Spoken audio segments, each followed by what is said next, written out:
There are 9 pyramids at Giza. Everyone knows about 3 of them: the Great Pyramid of Khufu, the Pyramid of Khafre, and the Pyramid of Menkaure. These are the monuments that appear on postcards, the shapes that dominate the plateau, the structures that have drawn travelers and scholars for thousands of years. But standing in the shadow of those 3 giants, arranged in careful rows along the eastern and southern flanks of the necropolis, are 6 smaller pyramids that almost no one can name. And beside those 6 stands a 10th monument, a massive stepped structure so unusual that the archaeologist who excavated it called it the 4th Pyramid of Giza, a monument built for a woman whose title may declare her a pharaoh in her own right. These are the pyramids of the queens, and the story they tell is one that most histories of ancient Egypt prefer to skip entirely. Consider the numbers. The Great Pyramid of Khufu rises to a height of roughly 138 meters and covers a base of 230 meters on each side. The largest of the Queen's pyramids beside it, the one now attributed to Queen Hetepheres I, mother of Khufu himself, originally rose to just over 30 meters, with a base of nearly 50 meters. That makes it roughly 1/5 the height of the Great Pyramid. 1/5, and yet that single Queen's pyramid still contained more stone than most temples built anywhere else in the ancient world at that time. A structure that seems tiny beside Khufu's monument would have been the most imposing building in any other civilization on Earth. That is the scale we are dealing with. That is how easily Giza distorts our sense of what matters. And the mysteries begin the moment you look closely. We are not certain, in several cases, which queen was buried in which pyramid. We do not know the precise sequence in which they were built. The largest queen's pyramid in the Menkaure complex contained a pink granite sarcophagus, but no body, and may never have been intended as a queen's burial at all. The northernmost pyramid beside the Great Pyramid was attributed for decades to a queen named Meritites, until the archaeologist Mark Lehner reassigned it to Hetepheres I, Khufu's own mother, based on evidence from a nearby shaft tomb. That shaft tomb, designated G7000X, contained the most spectacular royal furniture ever discovered from the Old Kingdom.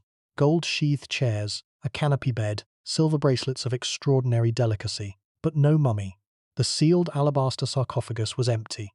The canopic chest, designed to hold the Queen's preserved organs, was intact and undisturbed. Everything was in place, except the one thing that mattered most. The body of the Queen Mother was simply gone. That mystery has never been solved, and it sits less than 30 meters from a pyramid that may or may not have been her original burial place. This is what the pyramids of queens do to our understanding of Giza. They take a site that seems familiar, perhaps the most photographed archaeological site on Earth, and reveal that beneath the surface, beneath the easy narrative of kings and monuments, lies a web of unanswered questions about the women who made the dynasty possible. Mothers, wives, daughters, women who bore the titles King's Mother and King's Wife and King's Daughter of his body. Women whose bloodlines legitimized entire reigns and whose pyramids were built with the same limestone, the same labor force, and the same theological purpose as the great monuments beside them. Without these women, the dynastic succession of the 4th dynasty collapses. Without their pyramids, our understanding of the Giza Plateau is incomplete. And without the objects found inside their tombs, the furniture, the jewelry, the painted reliefs, the empty sarcophagi, we would know almost nothing about the private lives of Egypt's most powerful royal family. The queens of Giza were not footnotes, they were the foundations. And the fact that their pyramids have been reduced to background scenery, props in the tourist photograph, unnamed shapes at the edge of the frame, is itself a kind of erasure. Not the ancient kind where a name is chiseled off a wall, the modern kind where something is visible but never truly seen. By the end of tonight, you're going to understand why the smallest pyramids at Giza may hold the biggest secrets, why the queens of the 4th dynasty were not ornamental figures standing behind their husbands but dynastic anchors without whom the entire pyramid age might never have happened, and why the things we still cannot explain about their burials reveal more about ancient Egypt than the Great Pyramid itself. Before we get started, if you find these mysteries as fascinating as we do, take a second to like the video or subscribe.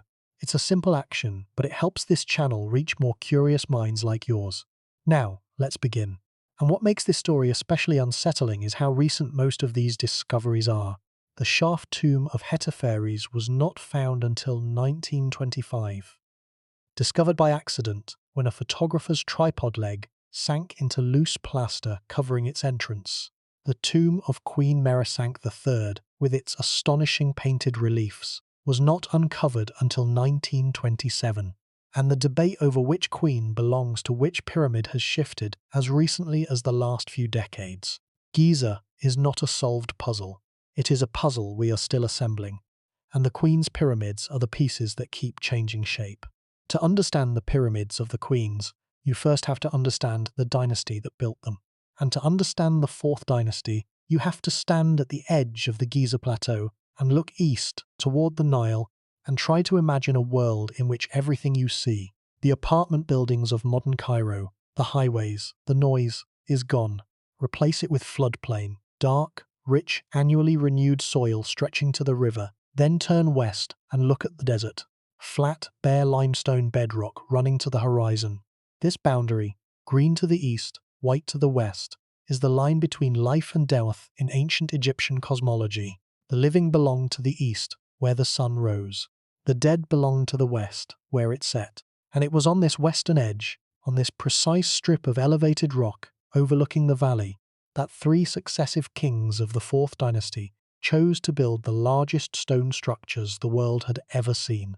The fourth dynasty lasted roughly a century and a quarter, from approximately 2613 to 2498 BC, according to current scholarly estimates. In that span, Egypt produced more monumental stone architecture than any civilization would produce for the next 2,000 years. Khufu's Great Pyramid alone contains an estimated 2.3 million limestone blocks. The total amount of stone moved during the fourth dynasty for pyramids, temples, causeways, and subsidiary structures is measured not in thousands but in millions of tons, and the Queen's pyramids were part of that extraordinary effort. They were not afterthoughts.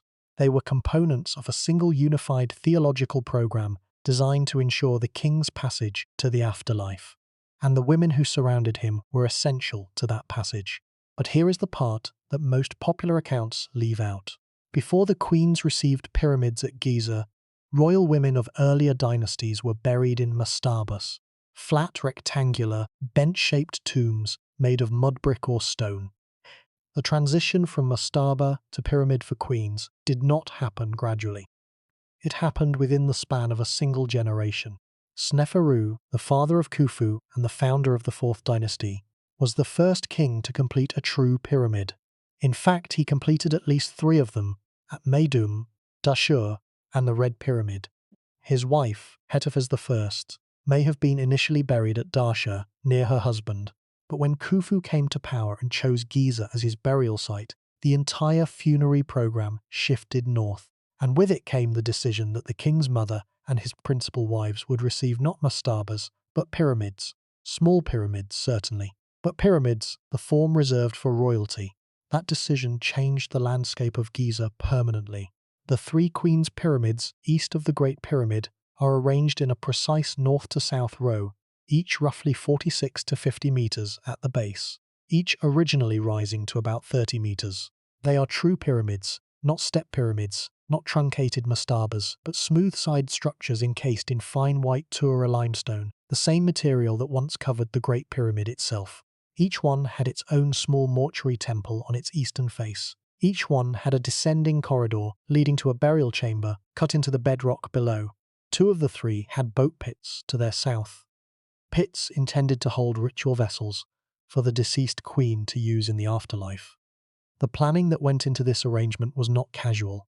George Andrew Reisner, the Harvard archaeologist who spent decades excavating the Eastern Cemetery at Giza, and who remains, a century later, the most thorough documentarian the site has ever known, constructed a timeline for the building of the East Field. He concluded that the first 2 Queen's pyramids, now designated G1A and G1B, were likely begun in roughly the 15th to 17th year of Khufu's reign.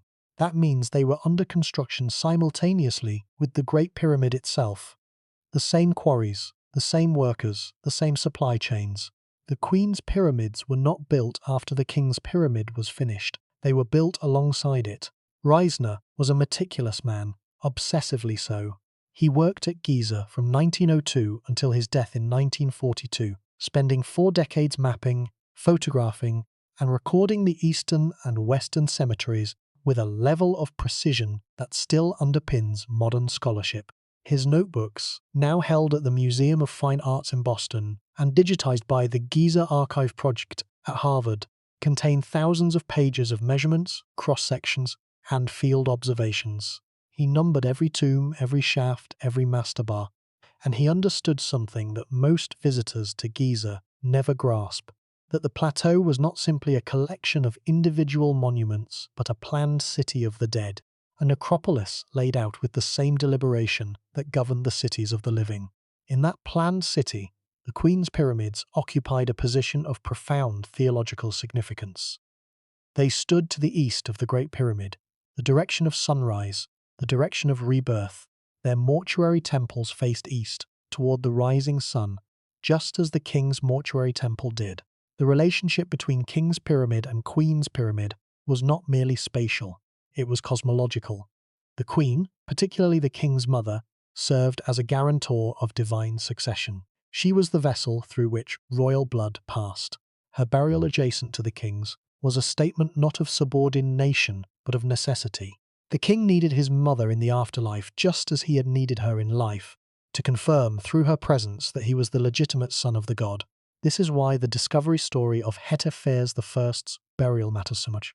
It is not just an archaeological anecdote. It is the moment when the modern world first glimpsed the extraordinary status of these women, and the extraordinary lengths to which the Old Kingdom went to protect their remains. The date was February 2nd, 1925. Reisner was not in Egypt, he was in Boston, fulfilling his duties as Professor of Egyptology at Harvard. At Giza, his team was conducting routine survey work near the northeast corner of the northernmost Queen's Pyramid. A photographer named Mohammedani Ibrahim was setting up his tripod to take photographs of the eastern face of the Great Pyramid. When he looked down, he noticed something wrong. One leg of the tripod had punched through what he expected to be solid ground and had sunk into a patch of white plaster, a substance that had no business being on the surface of the bedrock. Ibrahim knelt. He scraped away sand. Beneath the plaster, he could see the beginning of a cut in the rock.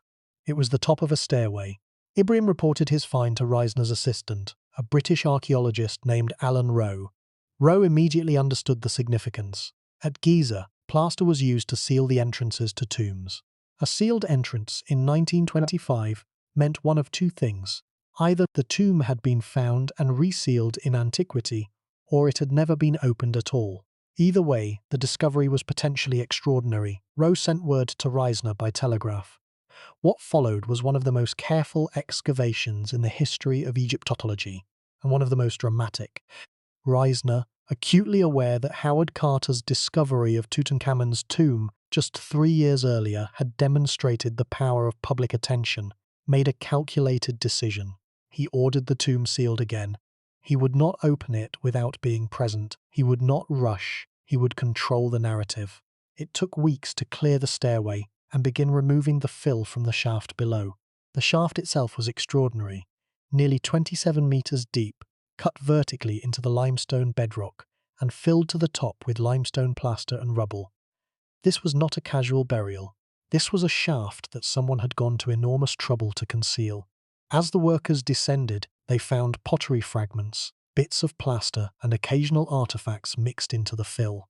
Near the bottom, they encountered a seal bearing the name of Khufu's mortuary workshop. They were close. When they finally broke through the masonry wall at the base of the shaft and entered the burial chamber, what they found was breathtaking and baffling. The small rock-cut room was packed with objects. Gold-sheathed furniture, a bed frame, an armchair, a carrying chair, all with their wooden cores disintegrated into grey powder, but their gold casing still in place, holding the shapes of objects that had crumbled to dust inside them. Silver bracelets inlaid with carnelian, turquoise, and lapis lazuli, alabaster vessels, copper tools, a gold falcon pendant, and in the centre of the chamber, an alabaster sarcophagus sealed, apparently undisturbed. Reisner waited until 1927 to open the sarcophagus. He gathered his team. He had the lid carefully raised, and inside, nothing. The sarcophagus was empty, no mummy, no wrappings, no trace of a body. But the canopic chest, the sealed box containing 4 compartments for the Queen's preserved internal organs, was intact, its contents undisturbed, sitting exactly where it had been placed more than 4,000 years earlier. How do you explain a sealed tomb, a sealed sarcophagus, intact funerary equipment, preserved organs, and no body? Reisner's theory, still debated today, was that Hetepheres had originally been buried near her husband Sneferu's pyramid at Darsha. Robbers had broken into that tomb and stolen the gold-wrapped mummy.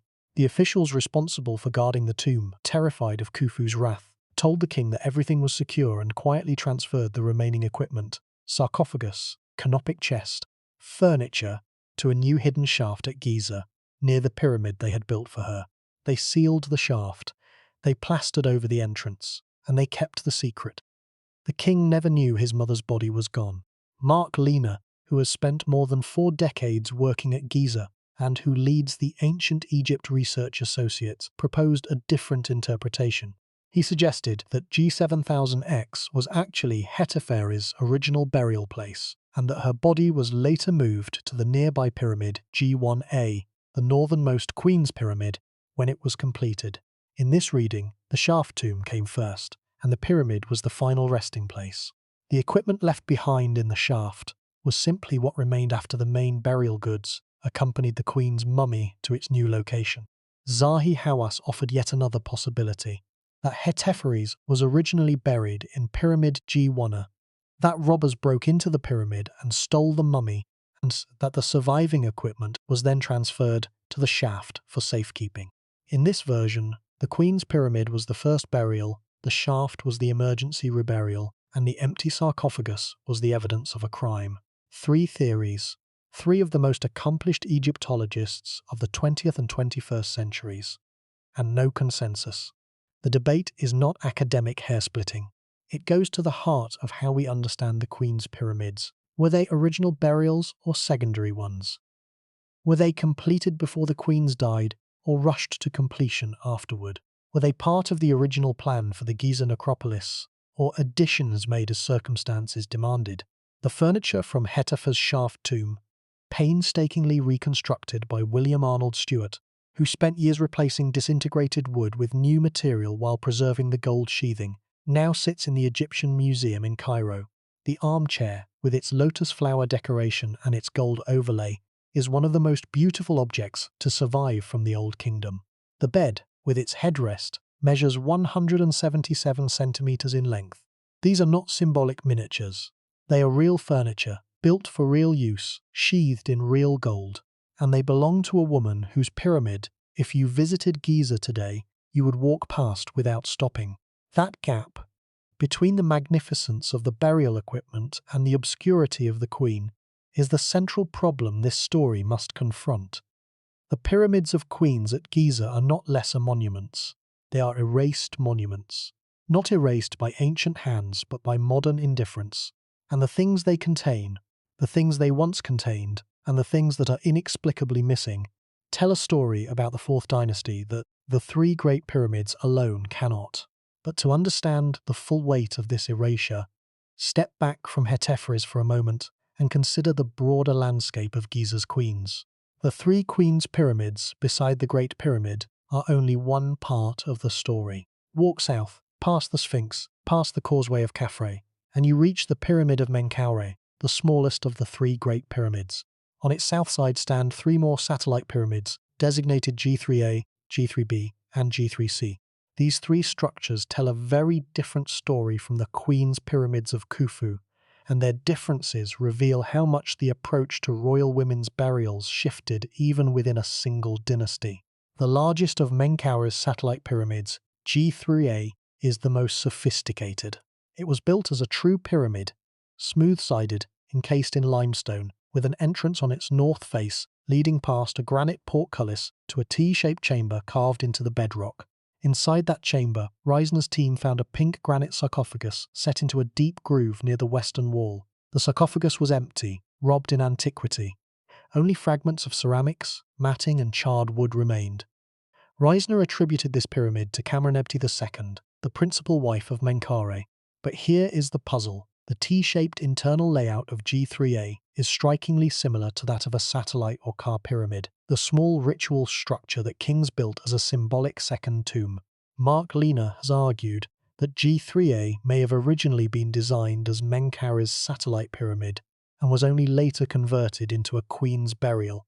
If that is correct, then even the largest and most elaborate of Menkaure's queen's pyramids was not built for a queen at all. It was repurposed. The other two pyramids on Menkaure's south side, G3B and G3C, are step pyramids, not true pyramids. Each consists of 4 platforms that decrease toward the top, giving them a stacked, unfinished appearance. Neither was completed, neither was cased in smooth limestone.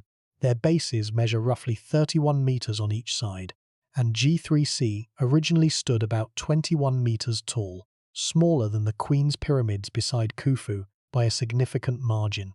And yet, in the burial chamber of G3B, archaeologists found the bones of a young woman. Her identity is unknown. Reisner speculated that she might have been Shepsetkau, a daughter of Meritites III and Khafre, and therefore a half-sister or cousin of Menkaure. But no inscriptions confirmed this. The woman in G3B is anonymous, a royal woman buried in a royal pyramid, but forever separated from her name. That anonymity is not unusual at Giza, it is in fact the norm. Of the 9 queens and satellite pyramids on the plateau, only a handful can be attributed to specific individuals with any confidence. Pyramid G1C, the southernmost of the 3 beside Khufu, is generally ascribed to Queen Henutsen, based on a 26th dynasty stela found nearby that describes her as king's daughter. But that stela was carved more than 2,000 years after Henutsen lived. A late-period document attempting to reconstruct a history that had already been ancient when it was written. The famous inventory stela, also from the 26th dynasty, states that Khufu built a pyramid for the king's daughter Henutsen beside this temple. Scholars have identified the stela as a late fabrication by Satic priests, which means that our primary textual source for the attribution of G1C is itself unreliable. We believe Henutsen was buried there because a document produced more than 2 millennia after her death says so, and because no better candidate has emerged. This problem, the gap between the physical evidence and the historical record, runs through every aspect of the Queen's pyramids at Giza. The 4th dynasty was not a period of prolific record-keeping in its tombs. Unlike the elaborately inscribed tombs of the 5th and 6th dynasties, the royal burials of the 4th dynasty relied on a relatively small number of formal inscriptions, and many of those have not survived. The queen's names, when they appear at all, show up on stelas, on the walls of nearby mastaba tombs belonging to their children, or on objects found in scattered contexts. The pyramids themselves, the structures that should have been the clearest statements of these women's identities, are often silent. No inscriptions on the walls. No names carved into the burial chambers, just stone and corridors and empty rooms. And then there is the tomb of Meritites III. This is not a pyramid. It is a rock-cut mastaba, designated G7530, located in the Eastern Cemetery under the shadow of the Great Pyramid. And it is, without question, one of the most extraordinary tombs ever discovered at Giza. Meritites was the granddaughter of Khufu and the wife of Khafre. Her mother was Hetepheres II, herself a daughter of Khufu. Her father was Prince Kawab, Khufu's eldest son, who may have been murdered before he could inherit the throne. Meritites' bloodline was impeccable. She was connected to 3 successive kings, and her tomb reflects that status. Reisner discovered the entrance to the tomb on April 23, 1927. He had set that day as the final payday for his workers that season. The dig was essentially over, but in the last hours of the last day, the workmen uncovered a rock-cut entrance leading downward. Reisner later wrote, "I had fixed April 23rd as the final payday. In the morning of that day, the men uncovered the entrance to the rock-cut chambers of Meritites III. What lay below was a revelation. 3 connected rooms, cut into the living rock, their walls covered with painted reliefs of extraordinary quality and preservation. The colours, reds, blues, yellows, greens, were almost pristine, protected by the dryness of the rock and the sand that had sealed the entrance for millennia. The scenes depicted bread baking, beer brewing, fowling in the marshes, herding cattle, mat making, metal smelting, and most remarkably, the sculpting and painting of statues of the queen herself. Here was an ancient Egyptian workshop rendered on the walls of the tomb it was meant to serve, showing the very process by which the tomb's decoration was created. It was art depicting the making of art, and it had survived for more than 4,500 years. In the main chamber, a row of 10 rock-cut statues stood in niches along the northern wall. Women, carved from the living limestone, still bearing traces of their original paint. These may represent Merisank and her female relatives, though their identities are debated. In the burial chamber below, Reisner's team found the sarcophagus, with its lid propped open on rocks, placed that way by robbers long ago. The skeleton of Merisank herself had been tossed into a corner of the room, discarded by thieves who wanted only the gold and precious objects that had surrounded her. Her bones lay where they had been thrown, still recognizable after 45 centuries. The inscriptions flanking the entrance to the tomb provide a detail that is both precise and haunting. They record the date of Merisank's death and the date of her burial, and between those two dates, 272 days elapsed, nearly 9 months between death and interment. Scholars have debated the reason. Was the tomb unfinished when she died, requiring months of rushed work to complete the decorations? Was the delay related to the political upheaval that may have followed the death of Khafre? Was the mummification process simply that long? No one knows. But 272 days is a striking number. The math is striking. Someone counted those days. Someone carved them into stone. Merisank's tomb does not have the monumental exterior of a pyramid.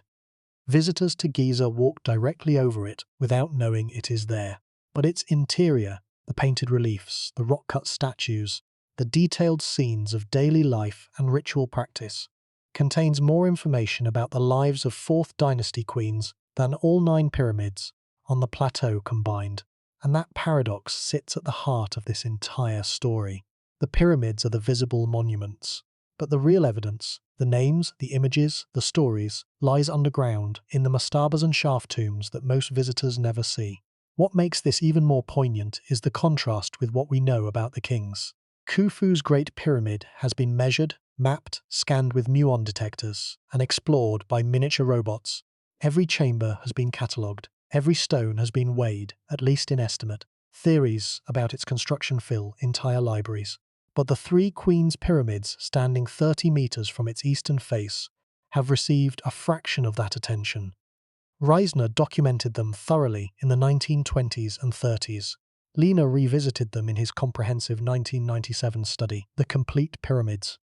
A handful of other scholars have contributed specialist articles, but there is no equivalent of the decades-long Great Pyramid survey for these smaller monuments.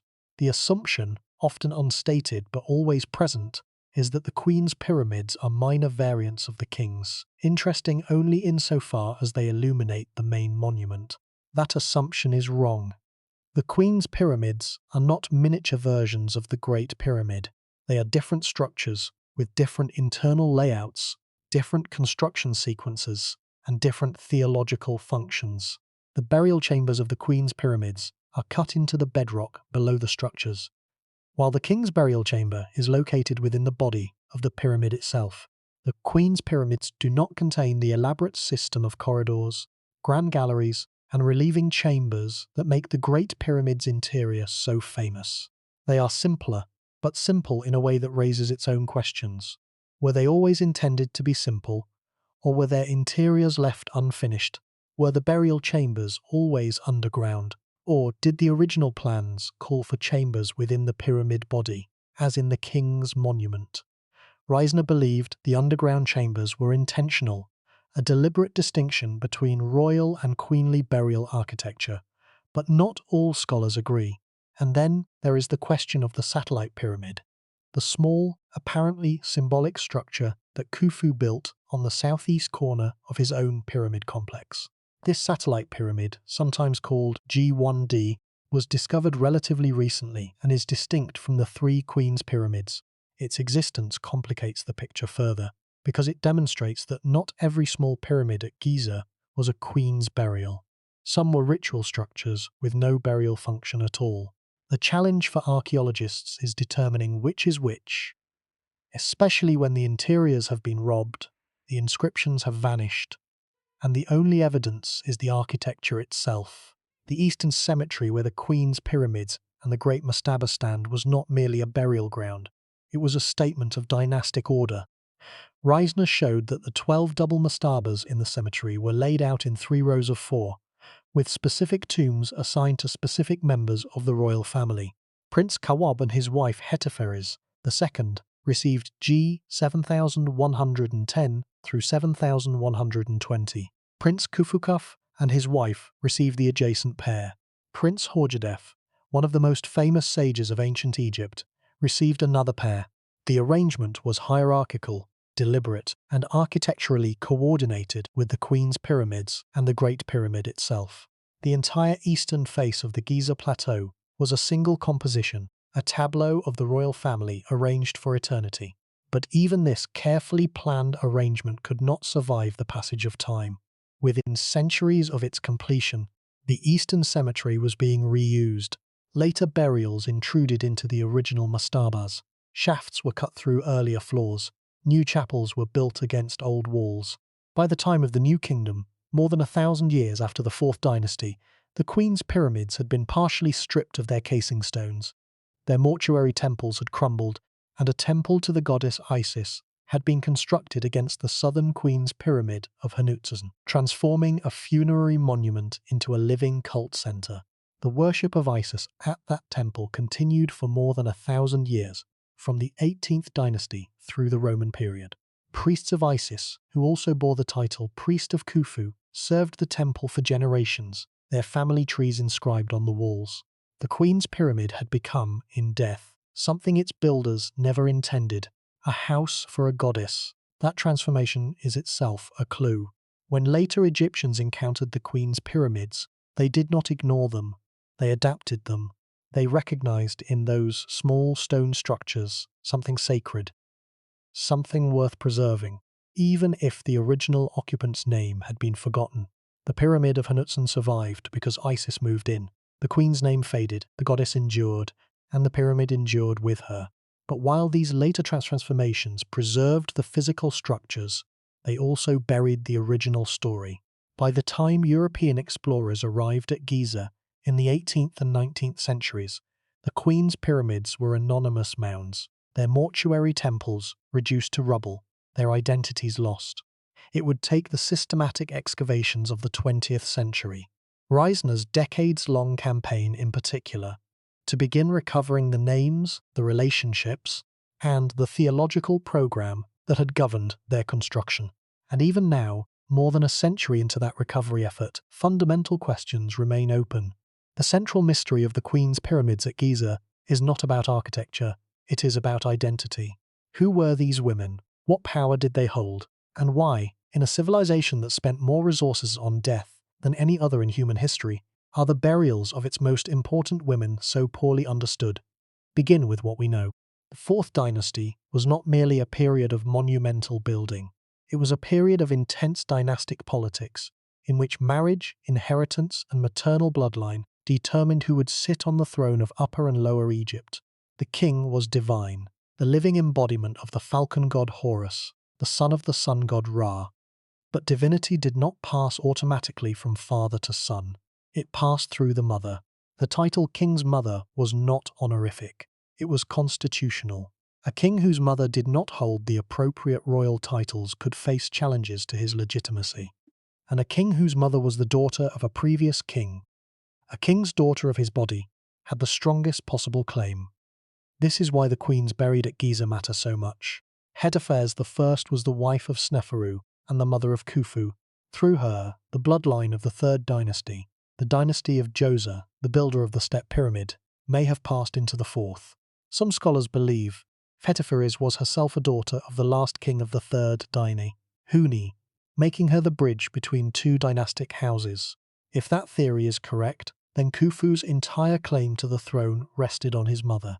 Without Hetepheres, there would have been no fourth dynasty. Without the fourth dynasty, there would have been no Great Pyramid. The most famous building in the history of human civilization may owe its existence to a woman whose body has never been found. But here's the problem. The theory that Hetepheres was a daughter of Huni is exactly that, a theory. It is based on circumstantial evidence, on patterns of titulary, on the logic of dynastic succession. No inscription has been found that explicitly names her father. The titles she bore, Mother of the Jewel King, Attendant of Horus, Controller of the Butchers of the Acacia House, confirm her status as a queen of the highest rank, but they do not specify her parentage. And the archaeological evidence, the shaft tomb, the empty sarcophagus, the reassigned pyramid, is equally ambiguous. This ambiguity is not a failure of modern scholarship. It is a feature of 4th dynasty archaeology. The royal tombs of this period were not designed to communicate with the future. They were designed to function in the afterlife. The names and titles inscribed in a queen's mortuary temple were not biographical records. They were magical formulae intended to ensure the queen's eternal provisioning. The pyramid itself was not a memorial. It was a machine, a device for transforming the deceased into a divine being. Everything about it, from the angle of its sides to the orientation of its corridors, served a ritual function. And within that ritual framework, the identity of the occupant was secondary to the proper execution of the rites. This creates an extraordinary paradox for archaeologists. The Queen's Pyramids at Giza are some of the oldest and best preserved funerary monuments on Earth. They have survived more than 4,500 years, and yet they tell us almost nothing about the women they were built to serve. The architecture speaks, the inscriptions are silent, and it gets worse. The queens whose names we do know, Hetepheres, Meritites, Henutsen, Mersank, Kameranebi, exist for us primarily through secondary sources, a stela in a nearby mastaba, a notation in a son's tomb, an inscription on a piece of furniture found in a shaft that may or may not be associated with the right pyramid. The web of evidence is thin, and it is constantly being reinterpreted. When Lena proposed that Pyramid G1 belonged to Hetepheres rather than Meritites, he was not correcting a minor detail. He was reshuffling the entire dynastic geography of the Eastern Cemetery. If Hetepheres' pyramid is G1, then where is Meritites buried?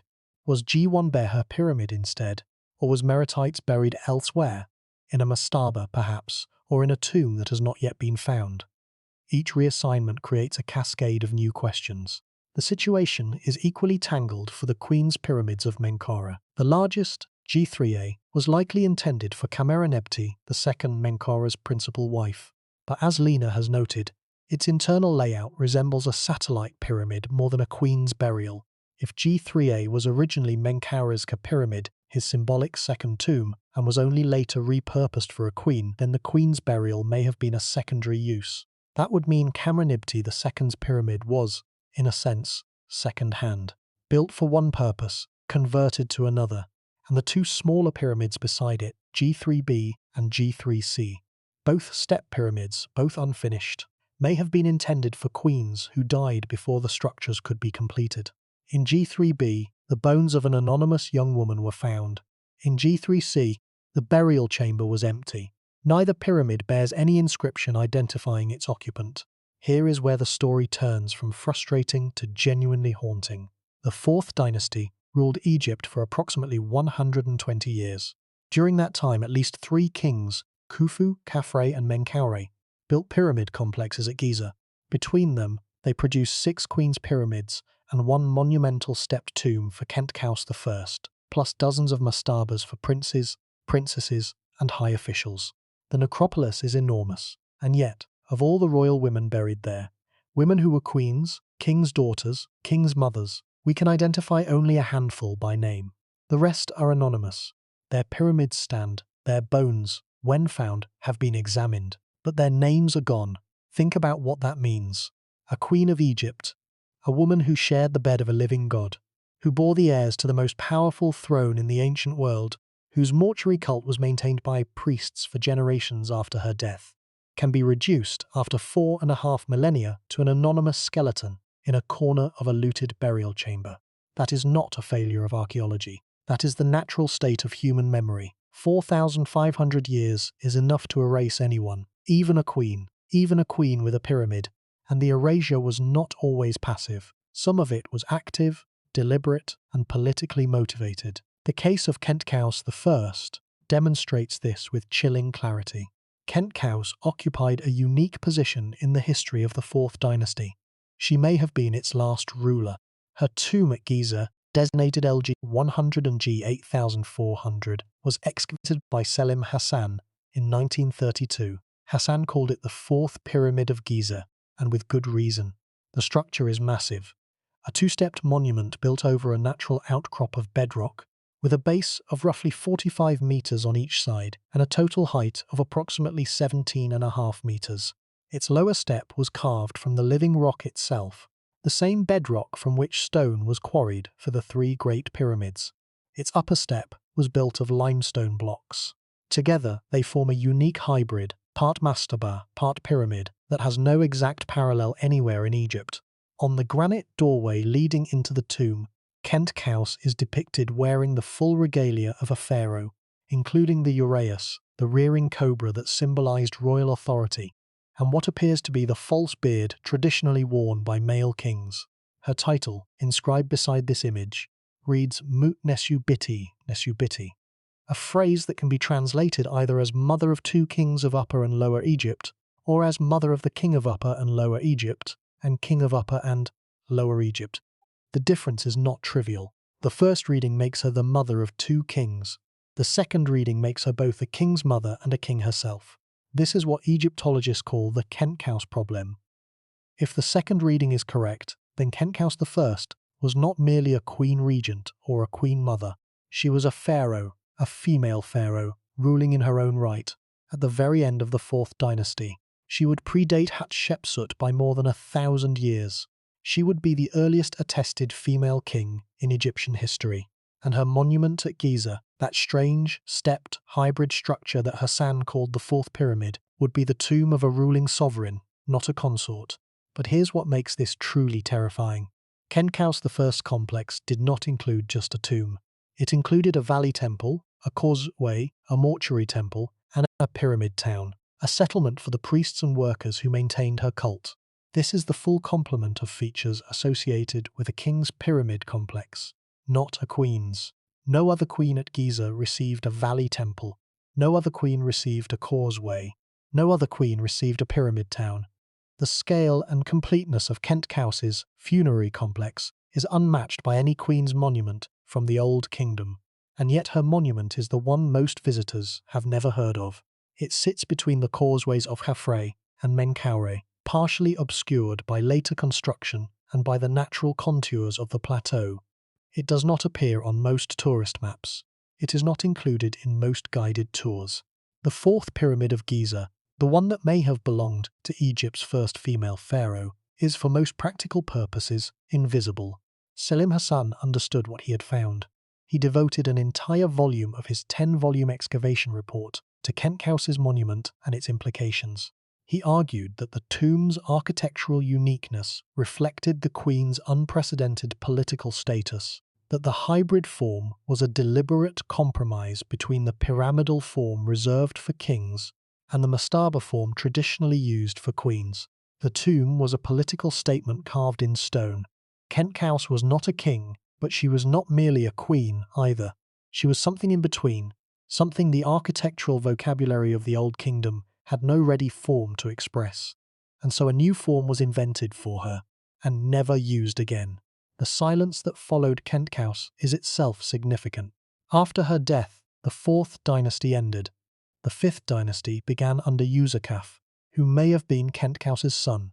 The new dynasty moved its royal cemetery from Giza to Abuza and Saqqara. No more pyramids were built at Giza. The plateau that had been the center of Egyptian royal power for over a century was, within a generation, abandoned as a site for new royal construction. The Queen's Pyramids, the Great Mastabas, the tomb of Khentkaus, all of it became a cemetery tended by priests, but no longer expanded by kings. Something changed, something broke, and the Queen's monuments at Giza, standing in their careful rows, their casing stones slowly being stripped, Their mortuary temples falling into ruin became the last page of a story that would never be continued at that site. The Pyramids of Queens mark both the peak and the end of an era. They are monuments to the women who sustained the dynasty, and they are gravestones for the dynasty itself. To fully grasp the depth of the problem, consider one more queen, one whose tomb is not a pyramid at all, but whose story illuminates everything about the women who received them. Hetepheres II was a daughter of Khufu, the wife of Crown Prince Kawab, and later, after Kawab's likely murder, the wife of King Hetepheres. She was also the mother of Meritites III. In the span of her lifetime, Hetepheres II moved through three of the most powerful positions a woman could hold in the Fourth Dynasty: king's daughter, king's wife, and king's mother. Her bloodline connected three generations of rulers, and her tomb, a large mastaba in the Eastern Cemetery, contains painted reliefs that show her alongside her daughter Meritites, both women depicted in scenes of marsh hunting and daily life, with a vividness that has no parallel in any queen's pyramid. One of those scenes, painted on the wall of Meritites' tomb, shows Hetepheres II with her hair rendered in a striking yellow colour, a detail that has prompted scholars to speculate that she may have been fair-haired or have worn a yellow-dyed wig, an extraordinary personal detail surviving across 45 centuries. That single splash of colour on a tomb wall tells us more about Hetepheres II as a human being than all the architecture of all the Queen's pyramids combined. The pyramids give us theology. The painted tombs give us people. But the painted tombs are fragile. Meritites' reliefs survived because her tomb was sealed by sand and rubble for millennia, a fortunate accident of desert burial. Many other tombs in the Eastern Cemetery were not so lucky.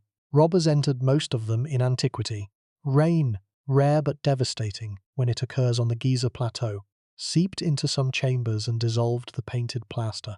Limestone walls cracked and spalled as temperatures shifted over thousands of years. And later occupants, the priests and workers of the New Kingdom and Late Period, who lived and worked on the plateau, sometimes built directly over older tombs, unknowingly destroying the very records that would later prove most valuable. The result is a landscape of knowledge that resembles, if one can imagine such a thing, an ancient library in which most of the books have been destroyed, and the surviving fragments come from different volumes, different authors, and different centuries. The Queen's Pyramids are the covers of those books, recognizable, durable, still standing. But the pages inside are mostly gone. What remains is scattered across museum collections in Cairo, Boston, London, and Berlin. A gold chair here, a canopic jar there, a fragment of inscription on a wall that may or may not match the pyramid it stands beside. And this brings us to the deepest problem, the one that makes the Queen's Pyramids at Giza not merely an archaeological puzzle, but a philosophical one. These were women who lived at the absolute apex of human power during their era. They commanded resources. They bore divine children.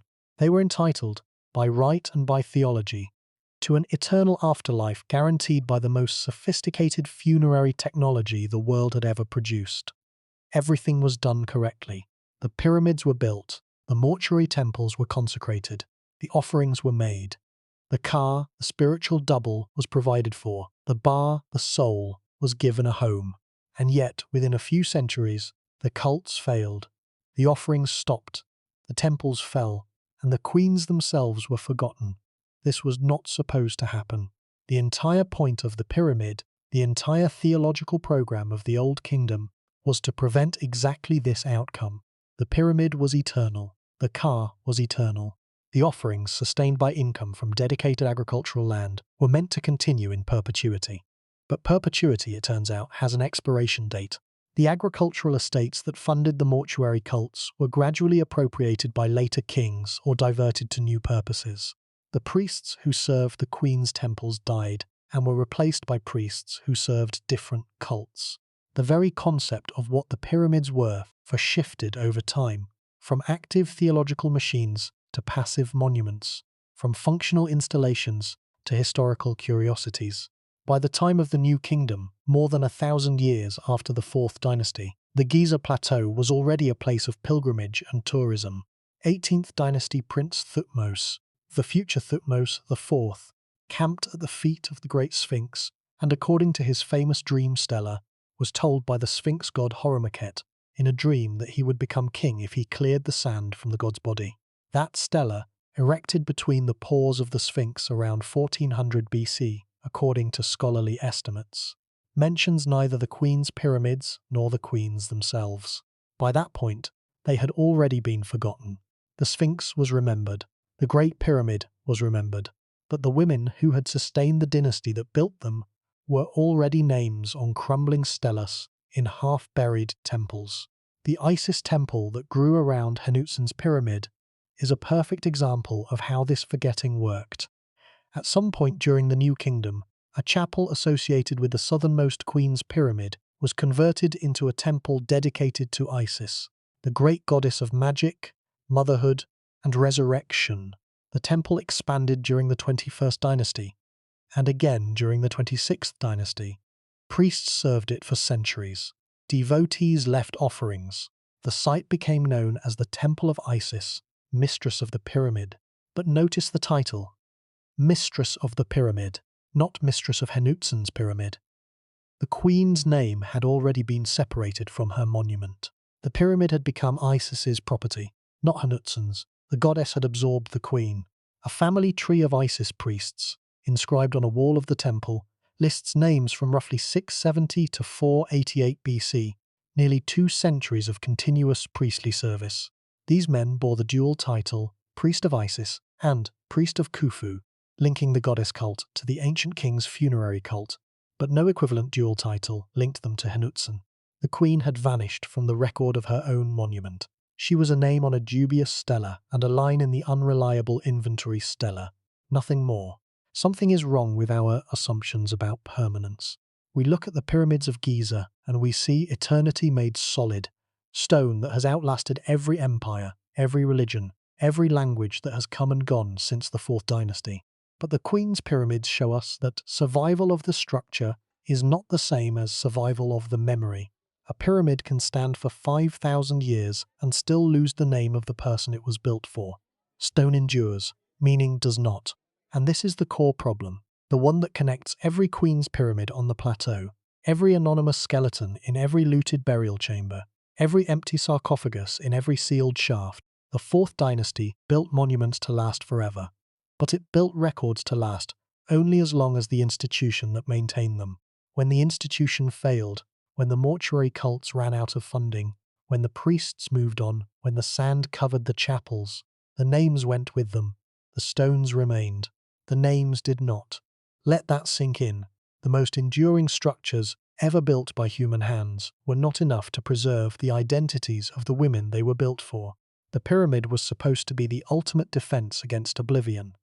For the queens of Giza, it failed. To see just how completely that failure has played out, walk the Eastern Cemetery today. Start at the Great Pyramid and face east. The 3 Queens pyramids are directly ahead of you, arranged in their neat row, G1A to the north, G1B in the center, G1C to the south. Each has lost most of its outer casing and roughly 2/3 of its original height. G1A, the pyramid now attributed to Hetepheres I, survives as a stepped core of yellow limestone blocks, its fine white Tura limestone casing almost entirely gone.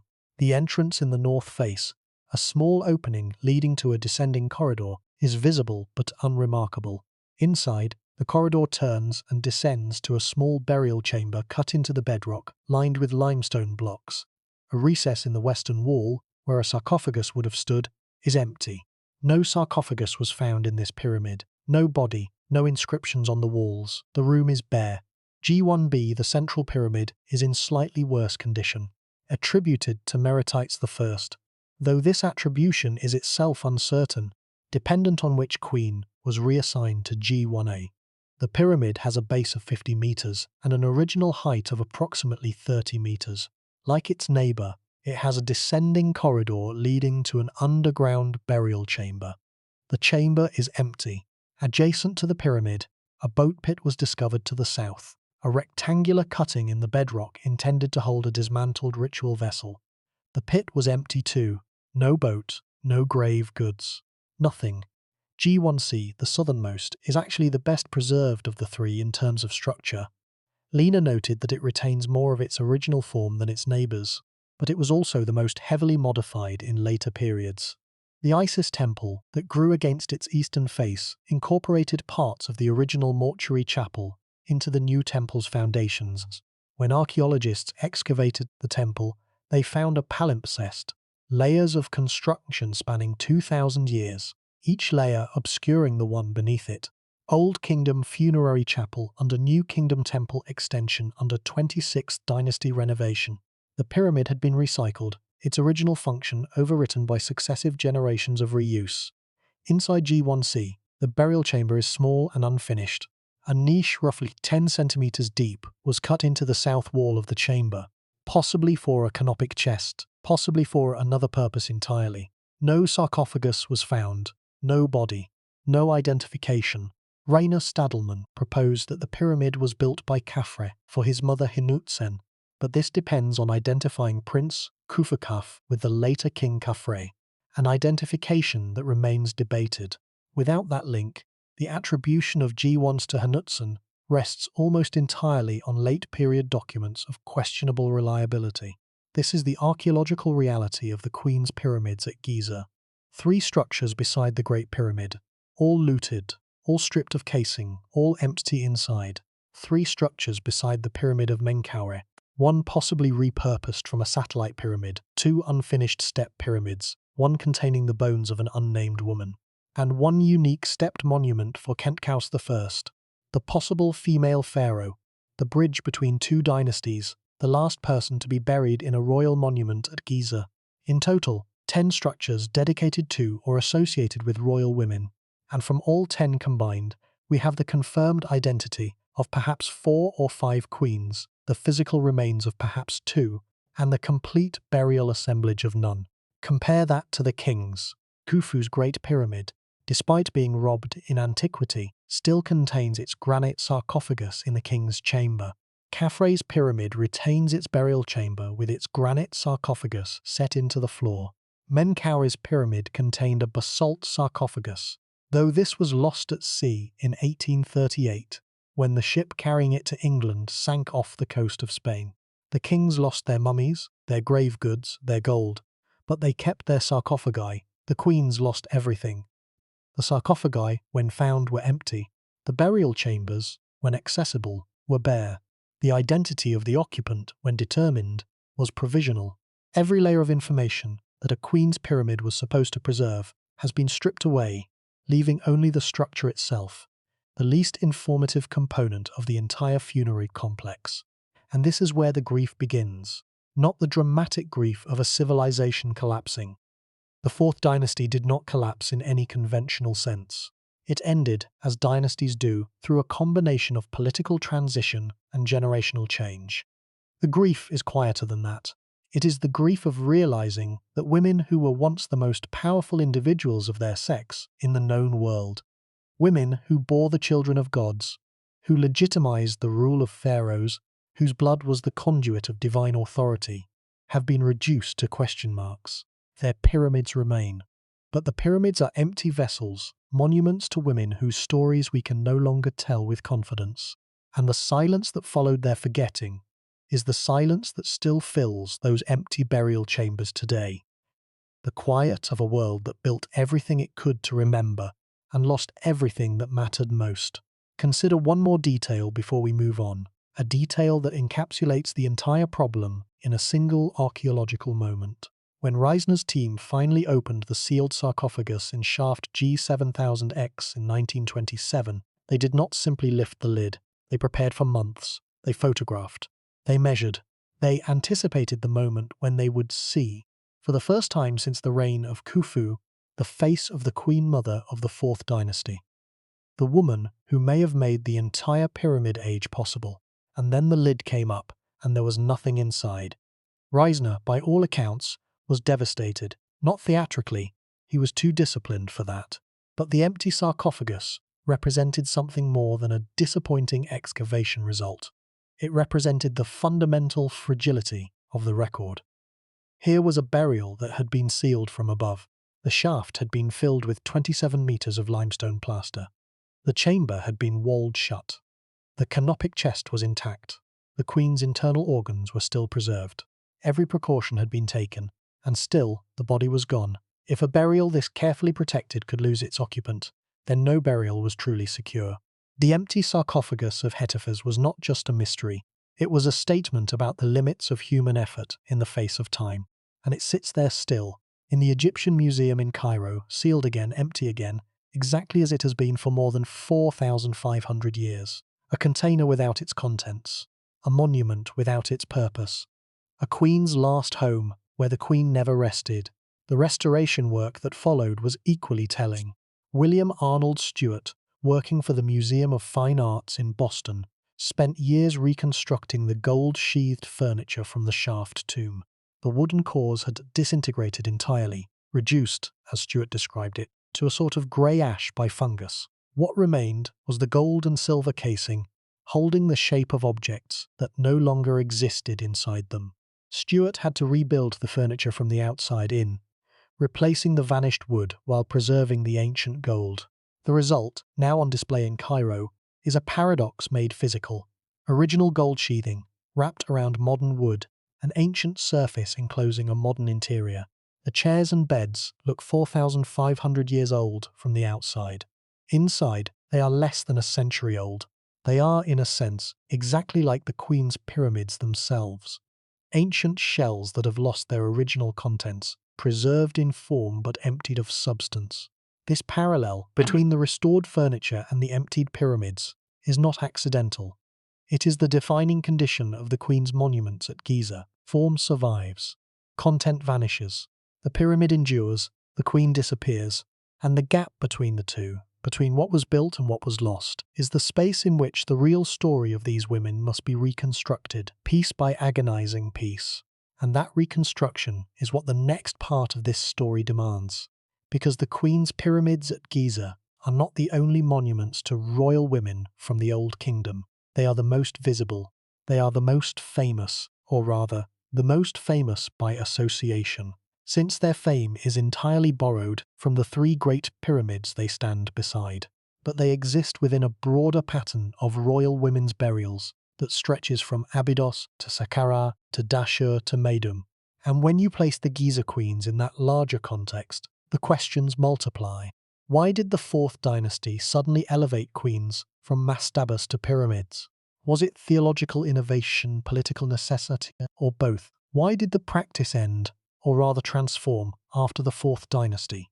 Why did the Fifth Dynasty queens receive smaller, simpler pyramids at different sites, while the Sixth Dynasty queens received pyramids with inscribed walls, the famous pyramid texts that the Fourth Dynasty queens never had?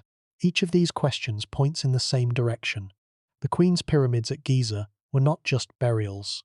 They were experiments, part of a rapid dynamic evolution in the Egyptian understanding of what the afterlife required and who was entitled to its fullest expression. The Fourth Dynasty invented the Queen's pyramid. And then, within a century, the Fourth Dynasty was over, and the experiment moved on, to other sites and other forms. Giza was left behind, a monument to the moment when the queens of Egypt first received the pyramid form, and the last place where the original version of that form was built. Understanding what happened to those queens, who they were, what they achieved, and why their memories were lost while their monuments endured, requires us to look at each pyramid individually, to examine each queen as a person rather than a category, and to confront the uncomfortable truth that the most photographed archaeological site on Earth has been hiding its most important stories in plain sight. The answers are not always comforting. Some of what we find will be absence. The absence of names, of bodies, of explanations. But absence at Giza is itself a form of evidence. An empty sarcophagus tells a story. An anonymous skeleton tells a story. A pyramid without an inscription tells a story. And taken together, those stories add up to something larger. Something that challenges the way we think about memory, about power, and about the women who held both in one of the most extraordinary civilizations the world has ever known. Take each queen in turn. Begin with the one who started everything, the queen whose body vanished, whose furniture survived, and whose pyramid stands at the head of the row. Hetepheres I, wife of Sneferu, mother of Khufu, the woman whose bloodline, if the scholarly consensus is correct, bridged the 3rd and 4th dynasties and legitimized the greatest building program in human history. She bore the titles Mother of the Jewel King, Attendant of Horus, Daughter of the God. That last title, Daughter of the God, almost certainly means daughter of a king, potentially King Huni, the last ruler of the 3rd dynasty. If so, Hetepheres was the hinge on which the 4th dynasty turned. Her marriage to Sneferu brought the legitimacy of the old dynasty to the new. Her son Khufu inherited not only his father's throne, but, through his mother, the divine blood of the dynasty before. The discovery of her burial, or rather, the discovery of what remained of her burial, has already been described. But there are details that deserve closer attention. The shaft tomb, G7000X, was not located inside or directly beneath any of the Queen's pyramids. It was located near the northeast corner of Pyramid G1A, separated from the pyramid by a short distance. This spatial relationship has been central to the scholarly debate. Reisner believed the shaft was a secondary, emergency burial, hastily arranged after robbers violated the Queen's original tomb at Dashur. In his reconstruction, the original burial was at Dashur, near Sneferu's pyramid. When that burial was robbed and the mummy stolen, the remaining equipment was moved to Giza and placed in a newly dug shaft. The Queen's pyramid at Giza, G1A, would then be either her original intended burial place at Giza, predating the shaft, or a cenotaph, a symbolic tomb with no actual occupant. Lina's counter-proposal flipped this narrative. He argued that the shaft came first, that G7000X was the original burial, prepared while Khufu's pyramid complex was still under construction. When the pyramid G1A was completed, the Queen's body was transferred to the pyramid, and the shaft was left with the overflow equipment. This would make G1A the final tomb and the shaft the temporary one. The empty sarcophagus in the shaft, in this reading, was simply the container from which the Queen's mummy had been removed for reburial. Hawas's theory added a third layer. He proposed that G1A was the original burial and the shaft was the reburial, but that the reburial was necessitated by a robbery of the pyramid itself, not of a tomb at Dashur. In Hawas's reconstruction, the robbers breached the pyramid, took the mummy, and the priests moved the surviving equipment to the shaft for safety.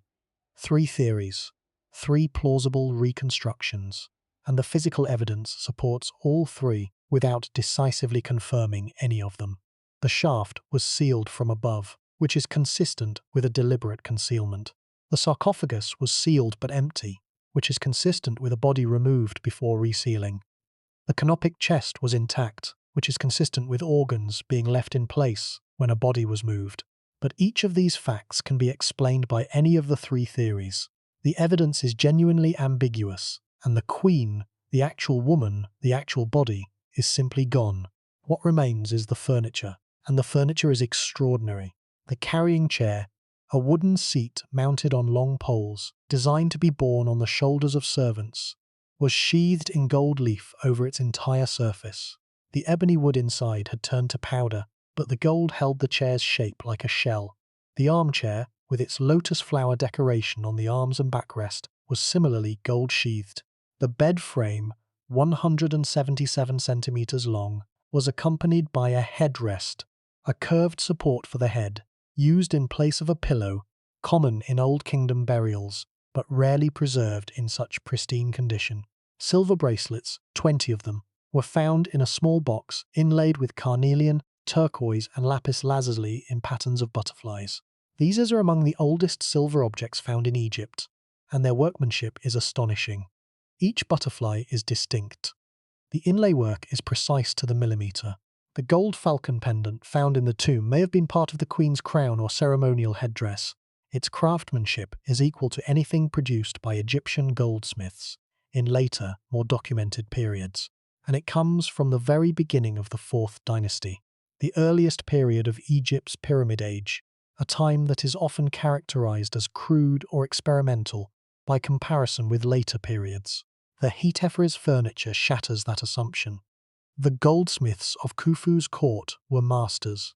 Their work would not be surpassed for centuries, and all of it, every chair, every bracelet, every gold-sheathed bed frame, belonged to a woman who, until 1925, had no known tomb, no confirmed burial, and no secure place in the archaeological record.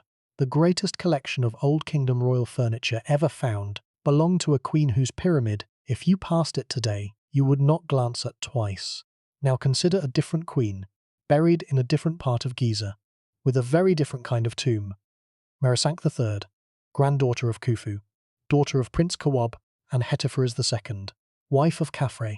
Meritites' tomb, the rock-cut mastaba G 7530, is not a pyramid. It does not have the monumental exterior of the Queen's pyramids. From the surface, it looks like nothing, a flat expanse of rock with a small entrance leading downward. But inside, it is one of the most richly decorated tombs at Giza. Reisner found it on the last day of the season, April 23, 1927. The workers uncovered the entrance while clearing rubble.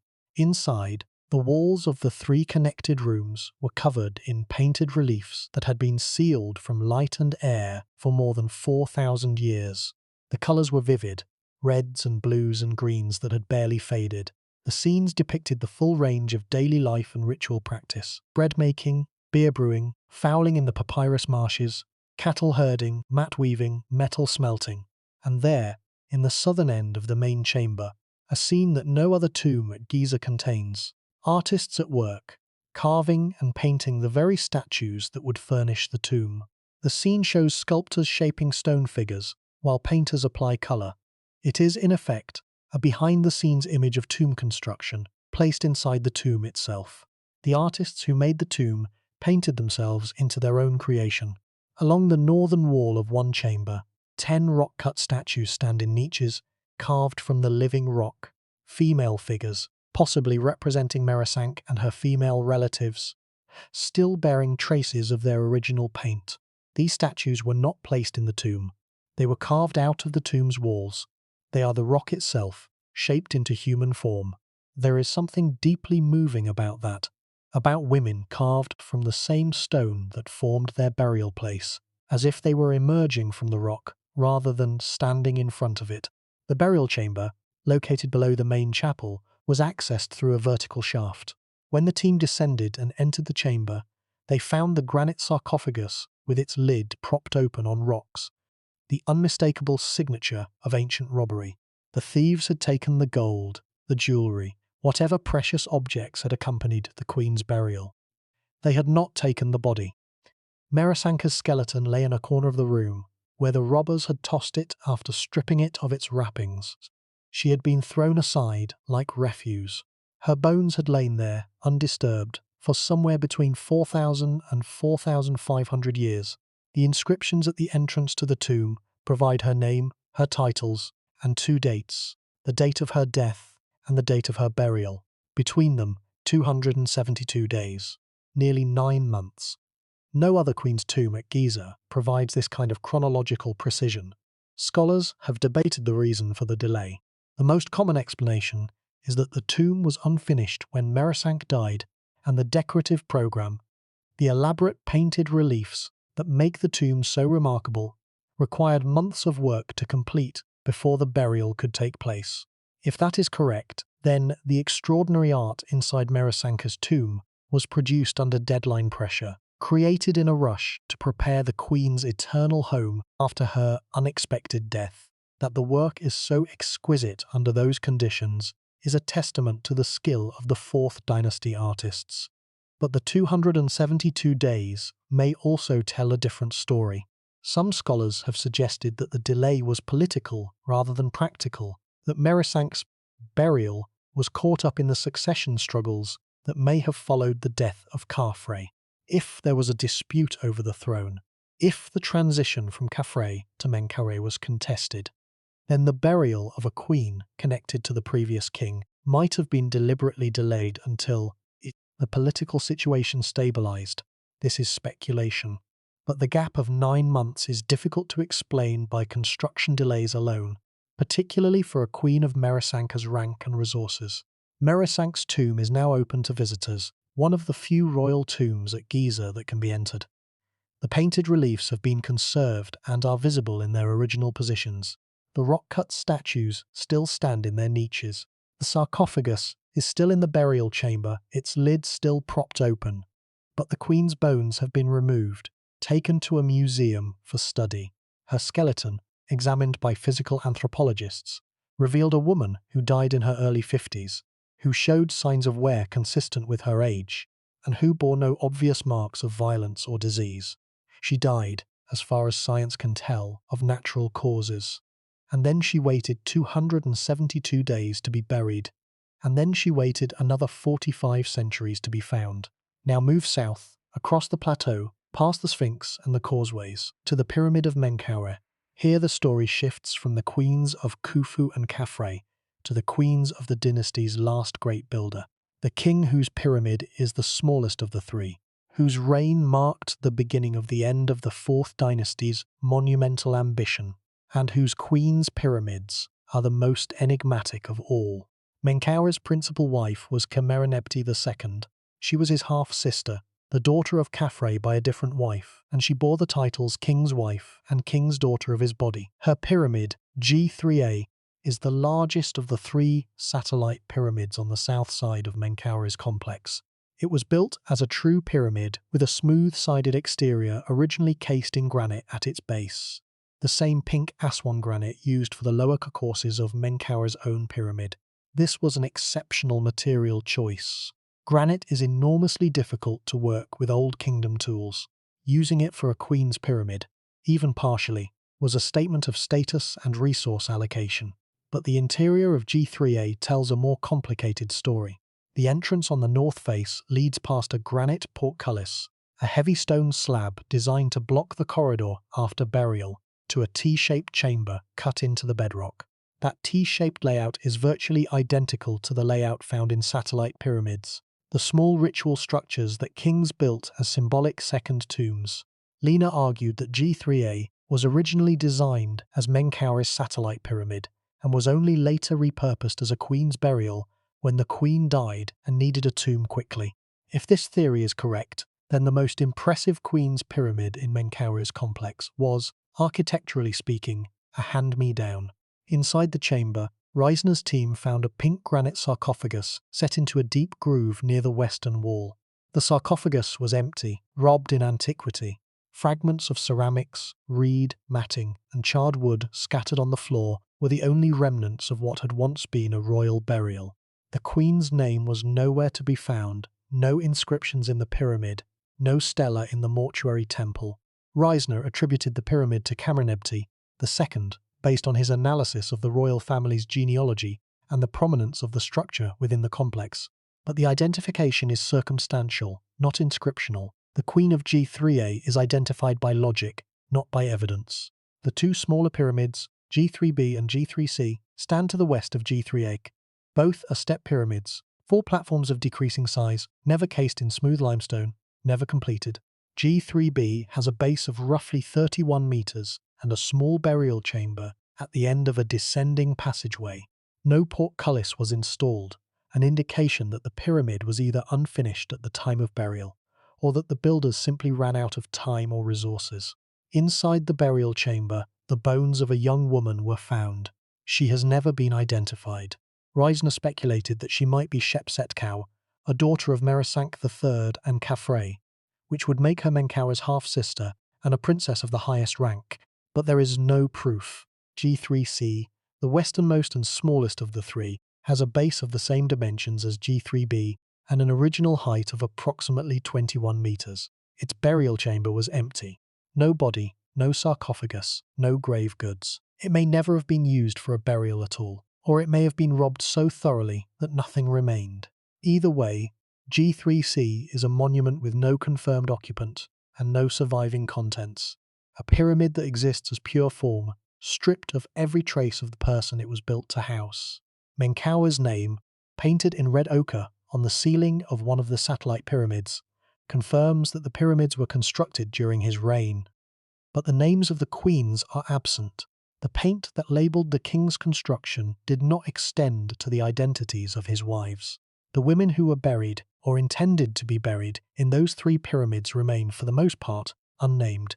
And then there is Khentkaus, the last, the most extraordinary. The woman whose monument Salim Hassan called the 4th Pyramid of Giza. and whose title remains one of the great unresolved puzzles of Egyptology. We have already encountered her monument, the massive stepped structure between the causeways of Khafre and Menkaure, built over a natural outcrop of bedrock, with its valley temple, its causeway, its pyramid town, and its granite doorway bearing the image of a woman in the full regalia of a pharaoh. But the story of Kentkaus's excavation deserves telling in its own right, because it illustrates how profoundly a single discovery can reshape our understanding of an entire dynasty. Hassan came to the structure in 1932. He had been excavating the central field at Giza since 1929, working his way through the dense concentration of mastaba tombs between the two southern pyramid complexes. The stepped monument was visible on the surface. It was too large to be buried, but its purpose was unclear. Some earlier visitors had assumed it was a natural rock formation. Others had identified it as a quarry remnant. Hassan recognized it immediately as a man-made structure and began systematic excavation. What he found exceeded all expectations. The lower step of the monument was carved from the living bedrock, the same rock from which the quarries of the Great Pyramids had been cut. The upper step was constructed of limestone masonry. Together, they formed a structure with a base of roughly 45 meters and a total height of about 17.5 meters. A small mortuary temple was built against the eastern face, its walls originally decorated with reliefs that had largely been destroyed by weather and later reuse. Southwest of the tomb, a boat pit was cut into the rock, intended for the ritual solar bark, the night boat of Ra, that would carry the deceased on their journey through the underworld.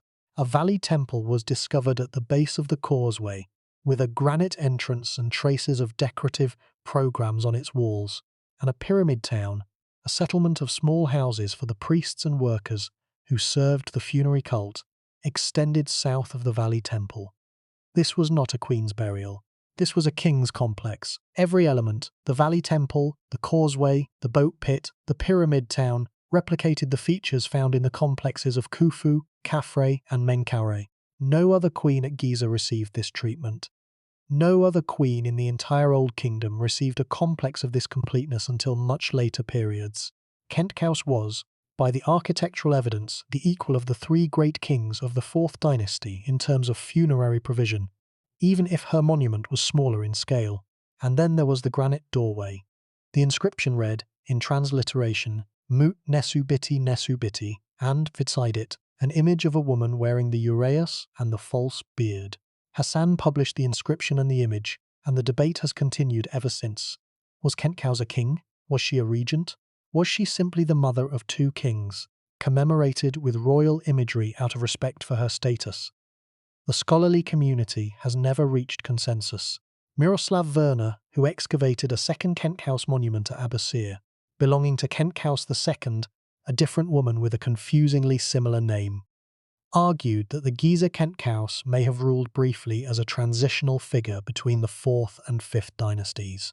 Others have argued that the royal imagery was added later as part of the enlargement of the tomb during the 5th dynasty and does not reflect Kentkaus's actual status during her lifetime.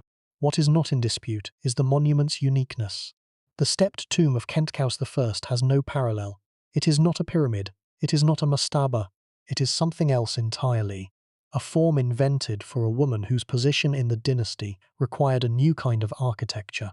And that newness is itself the most eloquent statement the 4th dynasty made about the power of its queens. When the existing forms were insufficient to express a queen's status, a new form was created. When the vocabulary of stone ran out of words, a new word was carved. The pattern that emerges from these individual stories.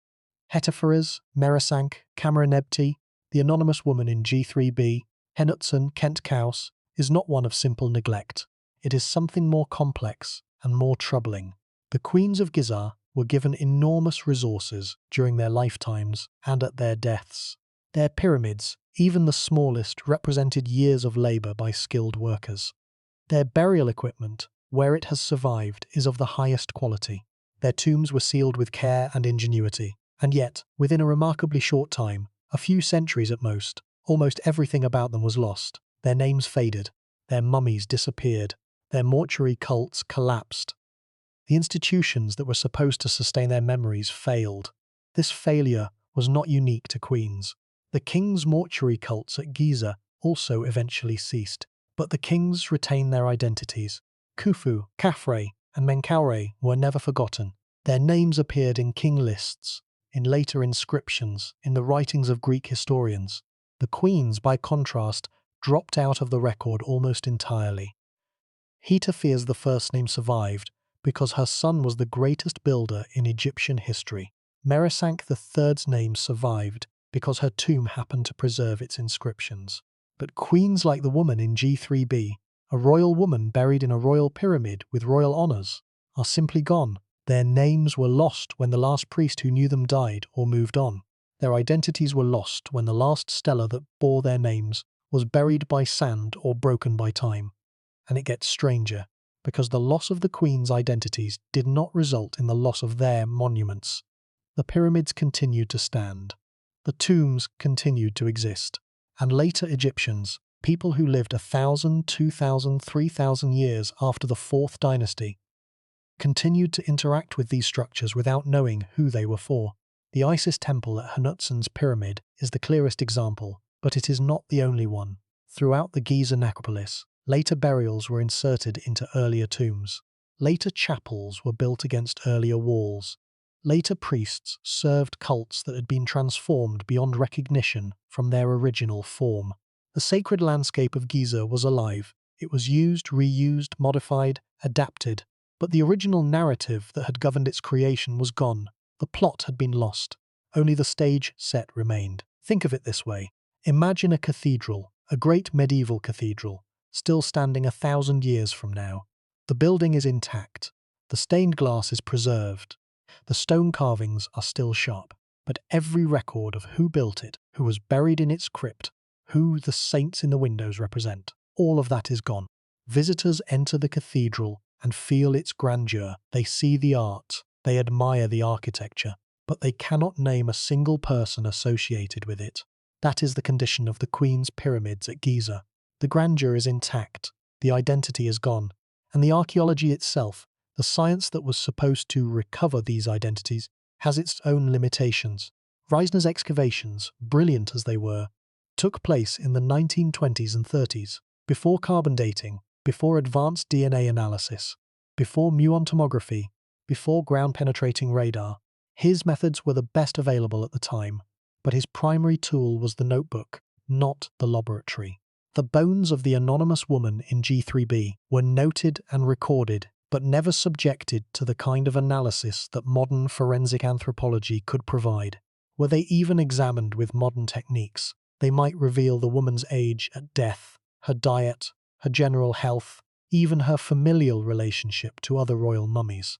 But such analysis has not, as of the most recent published reports, been conducted. Similarly, the canopic chest of Hetepheres, the one surviving container of biological material from her burial, has been the subject of limited scientific study. The preserved organs inside represent the Queen's actual tissue, the only physical remnant of her body known to exist. In theory, DNA extraction from those organs could confirm or deny Hetepheres' relationship to Khufu, to Sneferu, to the 3rd dynasty kings. It could resolve, definitively, the question of whether she was a daughter of Huni. But such analysis carries risks. The material is fragile, the quantities are small, and contamination is a constant concern. The scientific opportunity exists. The will to act on it has been slow to materialize. This is not uncommon in Egyptology. The field has a complicated relationship with science, embracing new technologies enthusiastically in some cases, resisting them in others.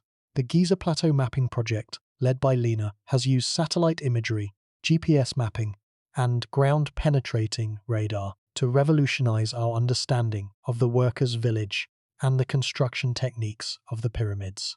But the application of similar technologies to the Queen's pyramids specifically has been limited.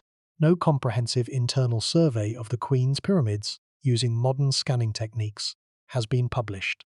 The interiors of G1A, G1B, and G1C have not been subjected to the kind of muon tomography that recently revealed a previously unknown void inside the Great Pyramid. The assumption, again largely unstated, is that the Queen's pyramids are too small and too simple to justify the expense. But simple does not mean empty. The Queen's pyramids have not been exhaustively explored. The bedrock beneath them has not been fully mapped. The areas immediately surrounding them, the mortuary temples, the boat pits, the connecting walls, have been excavated, but not with the comprehensive techniques now available. It is entirely possible that new chambers, new shafts, new deposits of material remain undiscovered. The history of Giza is a history of surprises. The Hetepheres shaft was found by accident in 1925. Merisank's tomb was found on the last day of the season in 1927, and as recently as the 21st century, new discoveries continue to emerge from the plateau.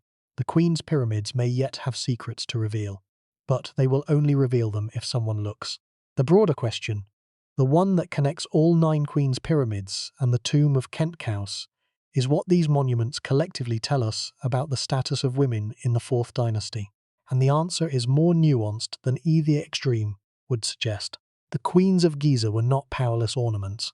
They bore titles of genuine authority. They controlled resources. They supervised mortuary cults. They were depicted in their tombs, engaging in activities that ranged from religious ritual to recreational hunting. Hetepheres II is shown in Merisank's tomb, holding a scepter and wearing a leopard skin garment, a sign of priestly authority. Merisank herself is shown overseeing agricultural production and religious ceremonies. Khufu may have ruled as a pharaoh, but neither were these women independent agents in the modern sense. Their power derived from their relationships to men, father, husband, son. The titles king's daughter and king's wife and king's mother were not just descriptions. They were the source of legitimacy. A queen's power waxed and waned with her proximity to the reigning king. A king's mother held the highest status. A king's wife came next. A king's daughter, unless she married a subsequent king, might fade from prominence within a generation. The Queen's pyramids at Giza reflect this hierarchy. Hetepheres I, the king's mother, received the northernmost and most prominent position. The other queens, wives, perhaps daughters, received secondary positions. The architecture encoded the politics. And the politics of the 4th dynasty were not gentle. The succession from Khufu to his eventual successor was not straightforward. Khufu's eldest son, Prince Khufu, was expected to inherit the throne. Khufu was the husband of Hetepheres II and the father of Merisank III. His lineage was impeccable, but Khufu died before his father. Some scholars have speculated that he was murdered, possibly by a rival prince named Hetepheres, who briefly took the throne before Khafre eventually succeeded. If Khufu was murdered, and there is no definitive proof of this, then the dynastic struggles of the 4th dynasty were not merely political but violent, and the queens, as bearers of the royal bloodline, would have been caught in the middle of those struggles. Merisank III's 272-day burial delay may be a trace of those struggles. If her husband Khafre died and a succession dispute erupted, the burial of his queen might have been delayed until the new king confirmed her status. Or the delay might reflect something simpler. The tomb genuinely needed more work. But the mere existence of the delay tells us that the burial of a queen was not a straightforward, automatic process. It was contingent, dependent on political circumstances, on the availability of resources, on the decisions of the living. And the decisions of the living were not always kind to the dead. When the 5th dynasty came to power under Userkaf, possibly Khufu's son, the new dynasty moved its burial ground away from Giza. Userkaf built his pyramid at Saqqara, near the step pyramid of Djoser. His successors built at Abusir. Giza was abandoned as a site for new royal construction. The Queen's pyramids, barely a century old, were left to the care of mortuary priests, whose funding gradually diminished. The casing stones, fine white Tura limestone, the most valuable building material in Egypt, began to be stripped for reuse in other projects. The mortuary temples crumbled. The offerings ceased, and the queens themselves, without living descendants to maintain their cults, began the long slide into anonymity. This is the villain of this story. Not tomb robbers, though they played their part. Not conquerors, though later dynasties contributed to the decay. The villain is institutional failure. the slow, quiet collapse of the systems designed to sustain memory. The mortuary cults were supposed to last forever. They lasted a few centuries at best. The agricultural estates that funded them were supposed to be dedicated in perpetuity. They were reassigned within generations. The priests who served the queen's temples were supposed to pass their duties from father to son in an unbroken chain. The chain broke, and when it broke, everything that the physical monuments could not preserve, names, stories, relationships, identities, vanished. The stones remained, the women disappeared. There is one more queen whose story must be told. A queen who does not have a pyramid at Giza, but whose tomb is so central to the story of royal women at the necropolis that omitting her would leave a gap the size of a dynasty. Hetepheres II, daughter of Khufu, wife of Prince Kawab, then, after Kawab's death, wife of King Hetepheres, then, after Hetepheres' short reign, still present at Giza during the reign of Khafre, and finally, mother of Meritites III, who married Khafre. Hetepheres II lived through at least 3 reigns, possibly 4, if she survived into the reign of Menkaure. She was, in the most literal sense, the through line of the 4th dynasty, the woman who connected Khufu's generation to Menkaure's, the living repository of dynastic memory. Her tomb, Mastaba G 7110 through 7120, was one of the original 12 double mastabas planned for the Eastern Cemetery. It was paired with the tomb of her first husband, Kawab. The mastaba's interior contained painted reliefs and inscriptions that confirmed her titles and her relationships. But what makes Hetepheres II most vivid to us is not her own tomb but her appearance in her daughter's tomb. In the painted reliefs of Meritites III's chapel, Hetepheres II appears multiple times, in marsh hunting scenes, in offering processions, in intimate family tableaus. In one of these images, her hair is rendered in a distinctive yellow colour, not the conventional black used for most Egyptian figures, but a bright, unmistakable yellow. This has sparked considerable scholarly discussion. Was Hetepheres II fair-haired, unusual but not impossible in the ancient Egyptian royal family? Was she wearing a yellow-dyed wig? Was the colour symbolic rather than descriptive? No certain answer exists. But the detail itself, that small splash of yellow paint on a wall 4,500 years old, is among the most personal and humanizing details to survive from the entire 4th dynasty. In a period dominated by colossal architecture and abstract theology, here is a mother's hair colour, painted by an artist who had presumably seen her, preserved in the tomb of a daughter who loved her enough to include her in the scenes of her own afterlife. That yellow hair is not theology, it is not architecture, it is a human detail, the kind of detail that the Queen's pyramids, for all their stone and scale, never preserve. And this is the fundamental tension at the heart of this story. The pyramids were built to last forever. The painted tombs were built with the same intention but with different materials: plaster, pigment, limestone walls that crack and flake over time. And yet it is the fragile painted tombs that have preserved the most about these women's lives, while the durable pyramids have preserved the least. The pyramids are shells, the painted tombs are portraits, and the portraits are fading. Even Merensank's remarkable tomb, now open to visitors, is under threat. The very act of opening the tomb to human presence introduces moisture, carbon dioxide, and bacteria that accelerate the deterioration of the painted surfaces. Conservation efforts have slowed the damage, but cannot stop it entirely.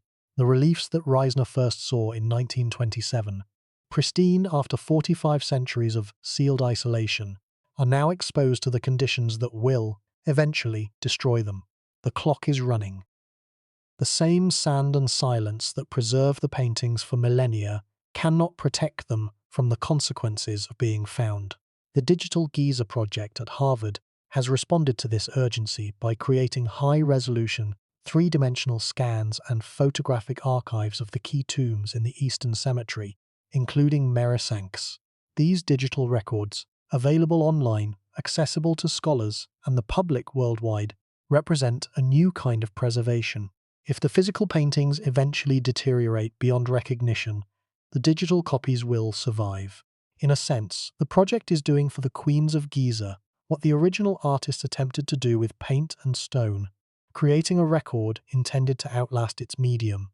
Whether digital preservation will prove more durable than limestone and plaster remains to be seen. 4,500 years is a long time. Hard drives are not pyramids, but the Digital Giza project has also revealed something unexpected by making the original expedition photographs available. The images taken by Reisner's photographers in the 1920s and 30s.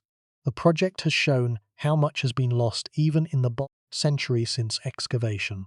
Comparisons between the original photographs and modern images of the same surfaces reveal deterioration that is visible to the naked eye. Paint that was vivid in 1927 is faded now. Plaster that was intact in 1930 is crumbling now.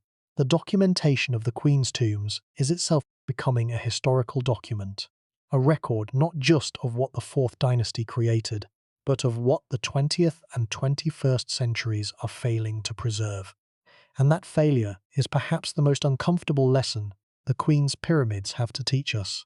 We are right now in the process of losing information about these women that was available a century ago, not because of tomb robbers or sandstorms or dynastic politics, but because of the slow, steady accumulation of minor damage that modern visitation and environmental exposure inflict on ancient surfaces. The queens of Giza are being erased again, not by pharaohs or priests, but by tourists and climate and the passage of time. The erosion is gentler than the ancient looting, but the result is the same: loss. Gradual, irreversible loss. The numbers are striking. Giza receives millions of visitors per year. The Queen's pyramids, though not individually ticketed, are accessible to anyone who enters the plateau. Foot traffic, vehicle exhaust, and the simple presence of human bodies generate heat, moisture, and vibration that affect both the surface monuments and the underground tombs. Conservation programs, led by the Egyptian Ministry of Tourism and Antiquities with international partners, have made significant progress in stabilizing key structures and controlling visitor access. The tomb of Meritites III, for example, now requires a separate ticket and has a limited visitor capacity. But the scale of the challenge is immense, and the resources available are finite. Every generation that visits Giza sees a slightly diminished version of what the previous generation saw. The Queen's pyramids, already reduced to a fraction of their original height and stripped of their white limestone sheathing, continue to erode. They are not disappearing quickly, but they are disappearing. This is not science fiction. This is archaeology in real time. The same process that turned the Queen's pyramids from shining white monuments into ruined stubs of yellow limestone over the course of 4.5 millennia, continuing now, measurably, documentably, in the present. The queens of the Fourth Dynasty are still being lost. Their pyramids are still being diminished. And the stories contained within those pyramids, already fragmentary, already uncertain, grow a little fainter with each passing decade. And perhaps that is the deepest irony of the Queen's pyramids at Giza. The Fourth Dynasty queens were given the most permanent burial form available to human technology in the 3rd millennium BC. Their monuments were built to defy time itself, and they have defied it, in form, if not in content. The pyramids are still there, the stones are still standing, but everything else, the identities, the stories, the biological remains, the very names of the women they were built for, is either gone or uncertain. The pyramid has outlasted the Queen. The container has outlasted the thing it was meant to contain. In every other domain of Fourth Dynasty achievement, the kings overshadow the queens. Khufu's pyramid is bigger than any queen's pyramid.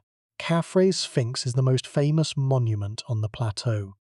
Menkaure's triad statues are the most beautiful sculptures of the Old Kingdom.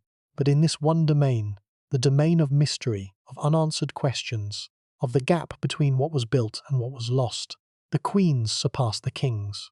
The Great Pyramid has been mapped, measured, and theorized into exhaustion. The Queen's pyramids have barely been studied. The Great Pyramid's sarcophagus is empty but accounted for. The Queen's sarcophagi are empty and unexplained. The Great Pyramid's builder is known. Several of the Queen's pyramids cannot be securely attributed to anyone. The Queens of Giza occupy the most visible archaeological site on Earth, and they are, paradoxically, among the least understood royal women of the ancient world. That paradox, visible yet invisible, monumental yet anonymous, eternal yet forgotten, is the true story of the Pyramids of Queens. And it is a story that has never been fully told until now. And the telling changes something, because once you see the Queen's pyramids, truly see them, not as background scenery, but as monuments in their own right, you cannot unsee them. Once you know that the small pyramid at the head of the row may have belonged to the mother who made Khufu's reign possible, that the tomb beneath the surface contains the most vivid paintings at Giza, that the stepped monument between the causeways may have been built for a female pharaoh, the plateau rearranges itself in your mind. The Great Pyramid is still magnificent, but it is no longer the whole story. The whole story includes the women who stood beside it, smaller in scale, equal in significance, and far more mysterious. Slow down for a moment. Set aside the individual queens, the names, the tombs, the scholarly debates. Step back from the archaeology and look at the larger pattern, because the story of the Queen's Pyramids at Giza is not, finally, a story about ancient Egypt. It is a story about how memory works, how it fails, and what it means to be forgotten even when the evidence of your existence is still standing. Here is the pattern. A civilization reaches its peak. It commands vast resources, labor, material, expertise. It uses those resources to build monuments designed to preserve the names and stories of its most important individuals. The monuments are built with extraordinary skill and extraordinary care. They are built to last, and they do last. But the names disappear anyway. The stories dissolve. The institutions that were supposed to maintain the connection between monument and memory, the priests, the cults, the endowments, fail within a few generations. And what remains is stone. Beautiful stone, impressive stone, anonymous stone. This is not unique to Giza. It is a universal pattern in human civilization. The Parthenon in Athens was a temple to Athena, but the names of most of the people it was built to honor are lost. The Great Pyramids of Mesoamerica, the Pyramid of the Sun at Teotihuacan, the temples of Tikal and Calakmul tower over the jungle, but the builders of the earliest ones are unknown. Angkor Wat is the largest religious monument on Earth, and yet entire centuries of its history are blank. The pattern repeats across every continent and every era. Monuments outlast their builders. Stone outlasts names. Architecture outlasts identity. But the Queen's Pyramids at Giza present this pattern in its most concentrated and most poignant form, because these were not abstract civic monuments. They were personal tombs. Each one was built for a specific woman, a woman with a name, a family, a life, a body that was prepared for eternal preservation. The entire theological apparatus of the Old Kingdom was mobilized on her behalf.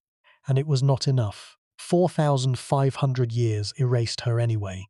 The theology said the car would endure forever. It did not. The ritual said the offerings would continue in perpetuity. They did not. The architecture said the pyramid would preserve the Queen's identity for all time. It did not. Let that sink in. The most resource-intensive, most theologically sophisticated, most architecturally durable civilization of the ancient world could not preserve the names of its own queens for more than a few centuries.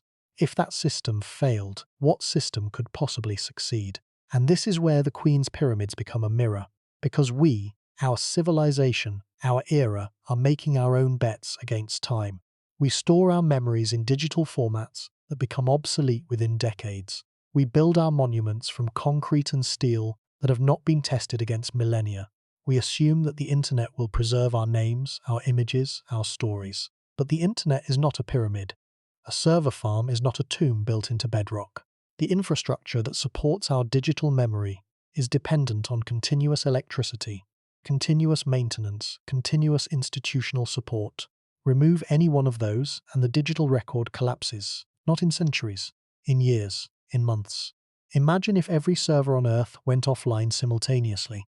Every cloud service, every data center, every backup, the digital record of our civilization, the photographs, the documents, the social media posts, the entire accumulated memory of the 21st century would be gone, not degraded, gone, permanently and irrecoverably.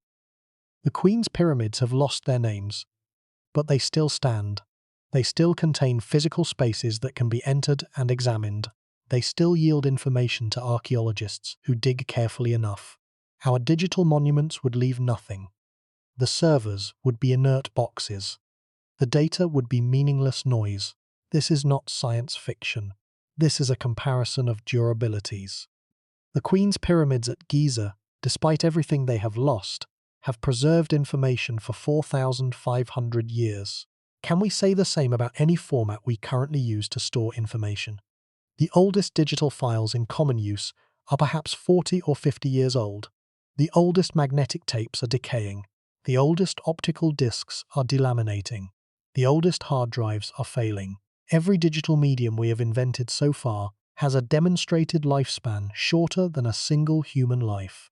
The Queen's pyramids, for all their failures of memory, have outperformed every digital storage medium by a factor of 100.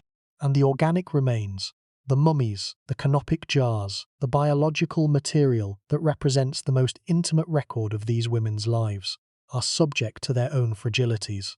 The preserved organs in Hetepheres' canopic chest have survived for 45 centuries in a sealed limestone box. But they are biological tissue. They are subject to decay, to contamination, to the simple chemistry of time. Every year that passes without comprehensive scientific analysis of those organs is a year in which potential information is lost. The DNA degrades, the proteins denature, the cellular structures break down. The queens are still being lost, not in dramatic collapses, but in the slow molecular dissolution of their last physical traces. Let that sink in. The queens of the Fourth Dynasty are still dying. Their pyramids are still eroding. Their painted tombs are still fading. Their biological remains are still degrading. The process that began 4.5 millennia ago, the slow separation of identity from monument, of name from stone, of person from pyramid, is still happening now. It has never stopped. It will not stop. And this is the deeper truth that the Queen's pyramids reveal. Not just about ancient Egypt, about us, about the nature of memory itself. We build monuments because we believe that building is enough. That if we make something large enough, durable enough, impressive enough, it will carry our names forward through time. The Queens of Giza were given exactly that. They were given monuments of stone, built with extraordinary skill, placed in the most prominent burial ground in the ancient world, and the monuments survived. But the names did not. What does that tell us? It tells us that memory is not a physical property. It is not stored in stone. It is stored in institutions, in cults, in schools, in libraries, in the living minds of people who choose to remember. When those institutions fail, the names go with them, regardless of how much stone is piled above. The pyramid is a vessel. The memory is the cargo, and the cargo is far more fragile than the vessel that holds it. The ancient Egyptians understood this at some level. That is why they did not rely on the pyramid alone. They surrounded the pyramid with temples, with priests, with endowed estates, with a continuous program of offerings and rituals designed to keep the deceased present in the world of the living. The pyramid was necessary, but not sufficient. It needed the living to maintain it, to remember it, to keep the dead alive through active attention.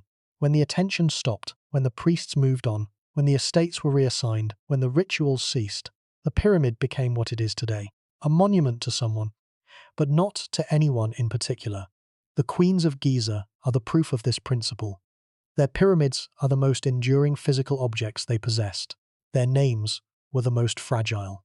And the 4,500-year experiment has shown us, conclusively, which survives and which does not. Stone endures. Memory dissolves. And nothing we have built, not pyramids, not digital archives, not libraries, not institutions, has successfully bridged that gap. Not permanently. Not yet. Perhaps nothing ever will. Perhaps the gap between monument and memory is inherent to the human condition, a consequence of the fact that we build with materials that outlast us but store our identities in systems that do not. The Queen's pyramids are not a failure of the Fourth Dynasty. They are a demonstration of a universal limit, and the women who were buried in them, the women whose names we have lost, whose stories we can only partially reconstruct, whose bodies have vanished from their own sealed tombs, are not forgotten because they were unimportant. They are forgotten because forgetting is what time does. It is what time has always done. And the pyramid, the most defiant gesture against forgetting that the ancient world could produce, was not enough to stop it. But here is what makes the Queen's story different from a simple meditation on impermanence. The queens are not entirely lost. Their names have not all vanished.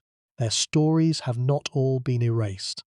Through a combination of stubborn stone, lucky preservation, and the painstaking work of generations of archaeologists, some of these women have been brought back, partially, imperfectly, but genuinely, from the silence that consumed them. And the process of that recovery is itself a story about human persistence in the face of time. Consider what we do know.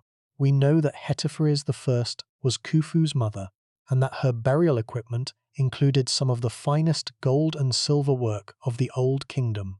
We know that Meritites III was the granddaughter of Khufu and the wife of Khafre, and that her tomb contains the best preserved painted reliefs at Giza. We know that Khufu I may have been a female pharaoh, and that her monument is unique in the history of Egyptian architecture. We know the approximate dates of construction for most of the Queen's pyramids. We know the internal layouts. We know the materials used. We know, in some cases, the names of the princes and princesses who were buried nearby. This is not nothing. It is, in fact, an extraordinary amount of information recovered from structures that were systematically robbed, naturally decayed, and deliberately repurposed over thousands of years. And the recovery is ongoing. Every year, new techniques become available. Ground-penetrating radar, LiDAR scanning, advanced photogrammetry, portable X-ray fluorescence. These tools allow archaeologists to extract information from structures without physically disturbing them. The Digital Giza project continues to expand its archive. International teams continue to work on the plateau, and each season brings the possibility of new discoveries. In 2010, a team working near the Great Pyramid discovered what appeared to be the remains of a previously unknown wall structure adjacent to the Queen's pyramids, a finding that suggested the mortuary complex of the Eastern Cemetery may have been more extensive than previously understood. In recent years, investigations using thermal scanning have identified anomalies within the Giza structures that could indicate undiscovered chambers or passages. The Queen's pyramids themselves have not been the primary targets of these investigations, but they stand to benefit from any general advance in our understanding of the plateau's subsurface architecture. And here is the thing that rescues this story from pure elegy.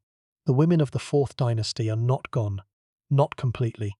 Their names survive, however tenuously, in the inscriptions that have been found and the scholarly reconstructions that have been published. Their physical remains survive, however fragmentarily, in museum collections and in the canopic chest of Hetepheres. Their images survive in the painted tombs. Meritites Hetepheres II, the anonymous women carved into the rock of mastaba walls, and their monuments survive, reduced but still standing, on the Giza plateau. They are diminished, but they are not erased, and the act of telling their story, of assembling the fragments, of naming the names, of describing the tombs and the treasures and the empty sarcophagi, is itself an act of recovery. Every time someone walks past the Queen's pyramids at Giza and pauses, every time a student reads about the shaft tomb of Hetepheres and the mystery of the empty sarcophagus, every time a documentary viewer hears the name Meritites and sees the painted walls of her tomb, in that moment, the mortuary cult is briefly restored. Not the ancient cult, with its priests and offerings and endowed estates. A modern cult. A cult of attention. A cult that says, these women existed, they mattered, and they deserve to be remembered. The queens of Giza did not build their own pyramids. Their husbands and sons built them. The queens did not choose their burial sites. The dynastic program chose for them. The queens did not write their own inscriptions. Scribes and priests composed the formulae, but the queens were the reason for all of it. Without them, without their bloodlines, their children, their theological role as guarantors of divine succession, the entire pyramid age loses its engine. Khufu did not build the Great Pyramid because he was powerful. He built it because he was the son of Hetepheres, and through her, the heir of a divine lineage stretching back through the Third Dynasty. The Great Pyramid is not just Khufu's achievement, it is Hetepheres' legacy. And here is the quiet grief at the heart of this story. Hetepheres' legacy has been absorbed into her son's monument. Her pyramid, The small one, the unnamed one, the one tourists walk past, is treated as a footnote to the Great Pyramid, when it should be understood as its companion, its theological partner, its dynastic prerequisite. The Queen's Pyramid is not a miniature version of the King's. It is the other half of the same equation. Remove the Queen, and the equation collapses. Remove the Queen's Pyramid, and the King's Pyramid loses half its meaning. The same is true for every queen at Giza. Merisank's painted tomb is not a lesser version of Khafre's pyramid, it is the human complement to the king's divine monument. Kentkaus's stepped structure is not a failed pyramid, it is a unique statement of a unique political position. The anonymous woman in G3b is not a minor burial. She is a member of the royal family, honoured with a pyramid, and the fact that we cannot name her makes her no less significant. She was someone. She mattered to the people who built her tomb, and she deserves better than an alphanumeric designation in an archaeological catalogue. This is what the Queen's Pyramids demand of us. Not pity, not sentimentality, but attention. The same attention that the pyramid builders gave to their construction. The precision of the stonework, the alignment of the corridors, the care with which the burial equipment was assembled.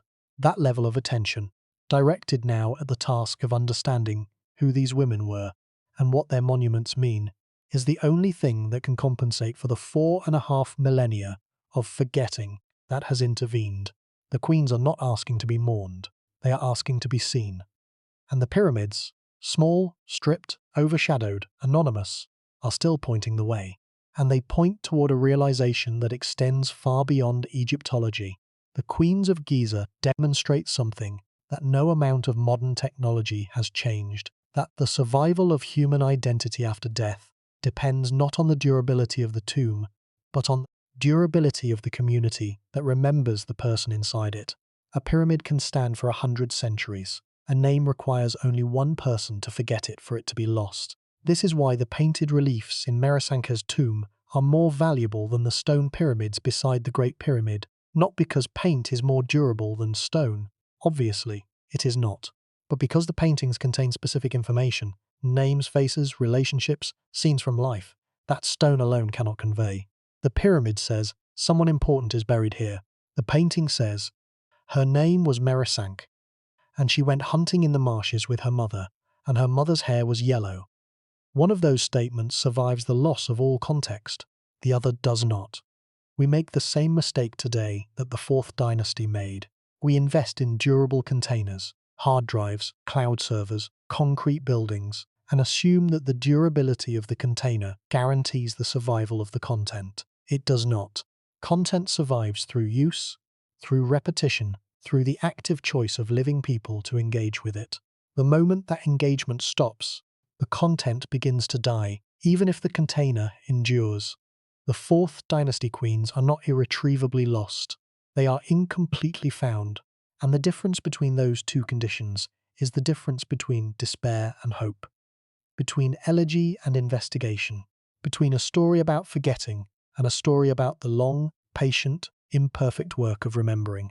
Because the queens are still there, their pyramids still stand on the Giza plateau, still catching the morning sun that rises over the Nile Valley, still casting shadows across the eastern cemetery, where their children and grandchildren were buried. The stone is weathered, the casing is gone, the chambers inside are empty, but the structures themselves, those small, persistent, overlooked pyramids that every photograph of Giza includes but no caption identifies, they endure.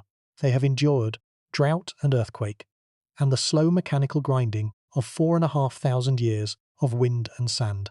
They have outlasted the dynasty that built them, the civilization that created them, the language in which their builders spoke, and the religion in which their occupants believed.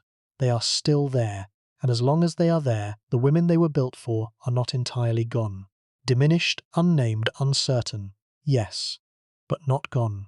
The pyramids are a question that is still being asked, and the answer, when it comes, if it comes, will be found not in the grandeur of the stones, but in the quiet details that survive in paint and bone and gold, in the yellow hair of a mother painted on a wall, in the silver bracelets of a queen wrapped around organs preserved in an alabaster box, in the skeleton of a woman thrown into a corner by thieves and left there for 4,500 years.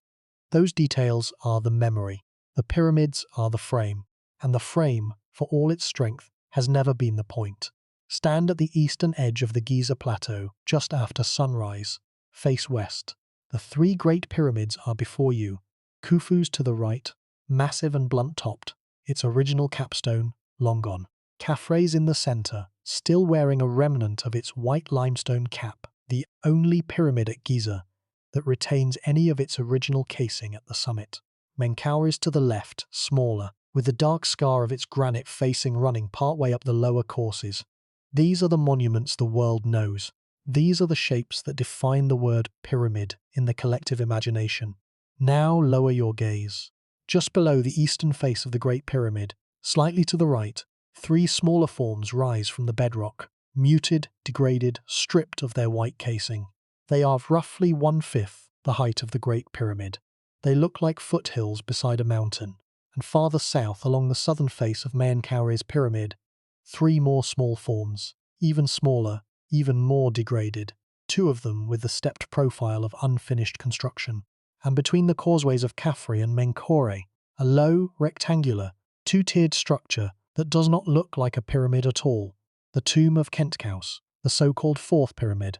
These are the monuments this story has been about, and seeing them in person, which millions of visitors do every year, is both easy and difficult. Easy because they are right there, in plain sight, impossible to miss. Difficult because the eye is drawn upward, toward the Great Pyramids, and the small ones register only as background. They are like the supporting characters in a photograph, present in the frame but out of focus. This story has been an attempt to bring them into focus, to look at what the eye naturally skips over and ask, who? Who was buried here? What was her name? What did she do? What happened to her body? Why can we not answer these questions with certainty? And what does our inability to answer them tell us about the relationship between power and memory, between permanence and identity, between the things we build and the things we lose? The answers are uncomfortable. The queens of the fourth dynasty held genuine power, not the symbolic, decorative power of later European consorts, but the structural, constitutional power of women whose bloodlines determined who sat on the throne. Hetepheres I may have been the bridge between the third and fourth dynasties.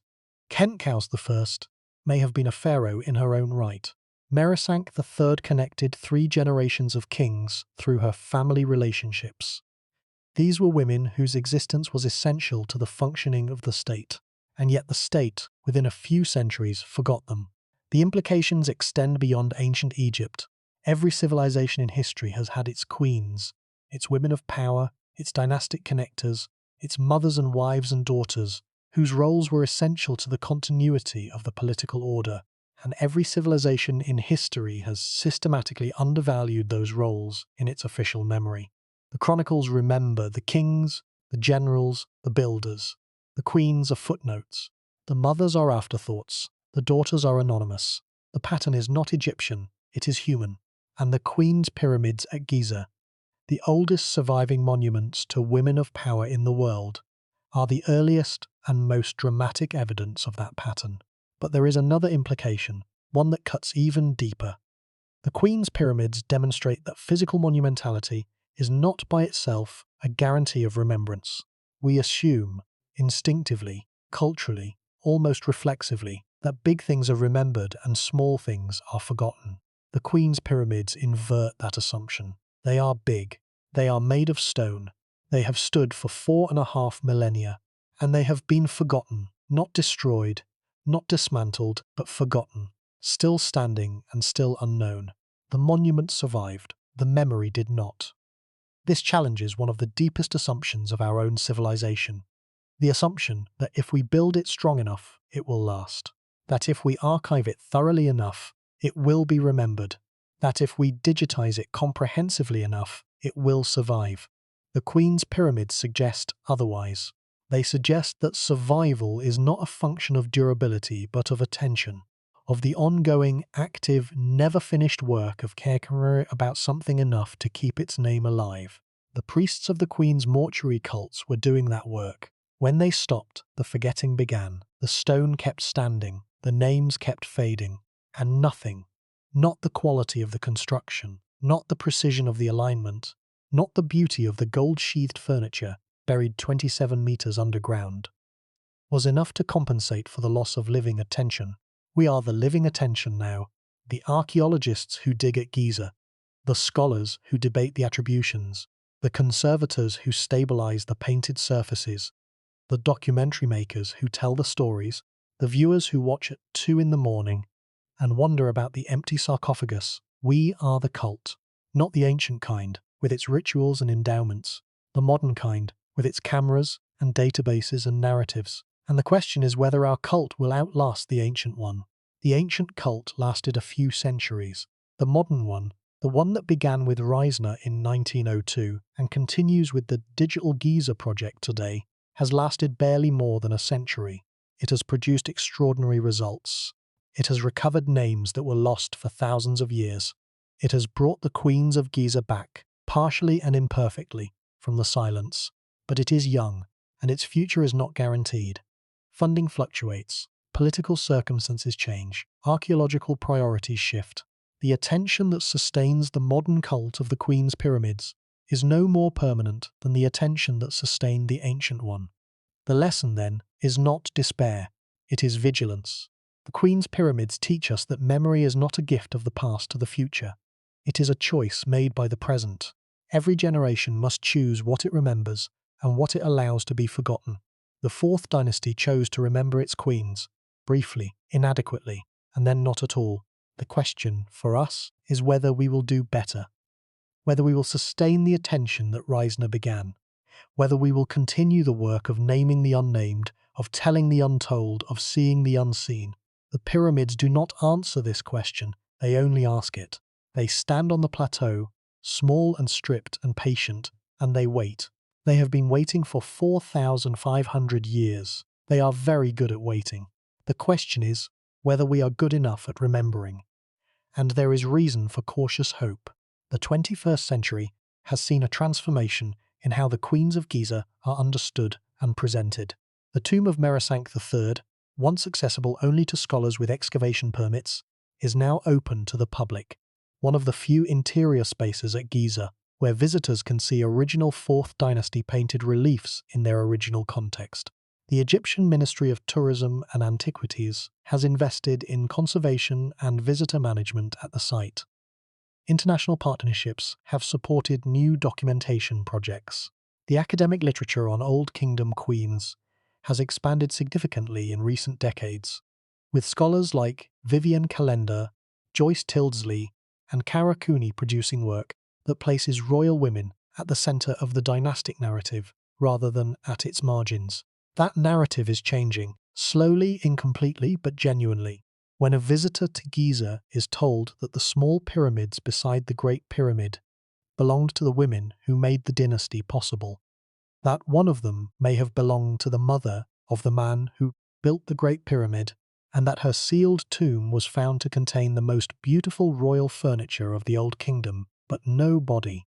That visitor does not look at Giza the same way again. The scale shifts, the focus widens. The plateau becomes not a monument to 3 kings, but a monument to an entire family, a family that included women whose contributions were essential and whose fates were mysterious. That widening of focus is, in a real sense, what the mortuary cults were supposed to accomplish.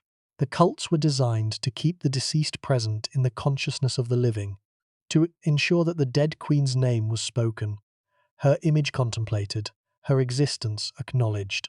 The ancient cults failed because their institutional support collapsed. The modern effort to recover the Queen's stories is a different kind of cult, less ritualistic, more investigative, but it serves the same fundamental purpose. It keeps the names alive. It speaks the names. It forces the living to reckon with the dead. And here, perhaps, is where the story of the Queen's Pyramids offers its most unexpected gift. Not a lesson in despair, but a lesson in responsibility. The queens of Giza are not asking to be saved. Their monuments have survived without our help for 45 centuries. They do not need us to keep standing. What they need, what they have always needed, is for someone to remember who they were. The stones can take care of themselves. The names cannot. The responsibility is ours. It has been ours since Mohammedani Ibrahim's tripod sank into that patch of plaster in 1925. Since Reisner opened the sealed sarcophagus and found it empty. Since Hassan excavated Kentkaus's monument and recognized its uniqueness. Since the painters of Merisank's tomb were revealed to have painted themselves into their own creation. Each of these moments was a moment of recovery, a moment when the silence of 4.5 millennia was briefly broken by the sound of a name being spoken again. Those names are fragile. They are held in place by scholarly consensus, by institutional memory, by the ongoing work of excavation and interpretation. If that work stops, if funding dries up, if political instability disrupts access, if the academic institutions that support Egyptological research are diminished, the names will begin to fade again. Because memory, as the Queen's Pyramids teach us, is not a state, it is a process. A continuous, active, vulnerable process that requires effort, attention, and the willingness to care about things that happened a long time ago to people whose lives were very different from our own. So what is the full story of the Pyramids of Queens at Giza? It is this. Sometime around 2500 BC, by the best current estimates, a dynasty of Egyptian kings chose a limestone plateau west of the Nile, overlooking the floodplain, and built the 3 largest stone structures the world had ever seen. Those kings, Khufu, Khafre, Menkaure, are famous. Their names appear in every history book. Their pyramids define the skyline of one of the most visited archaeological sites on Earth.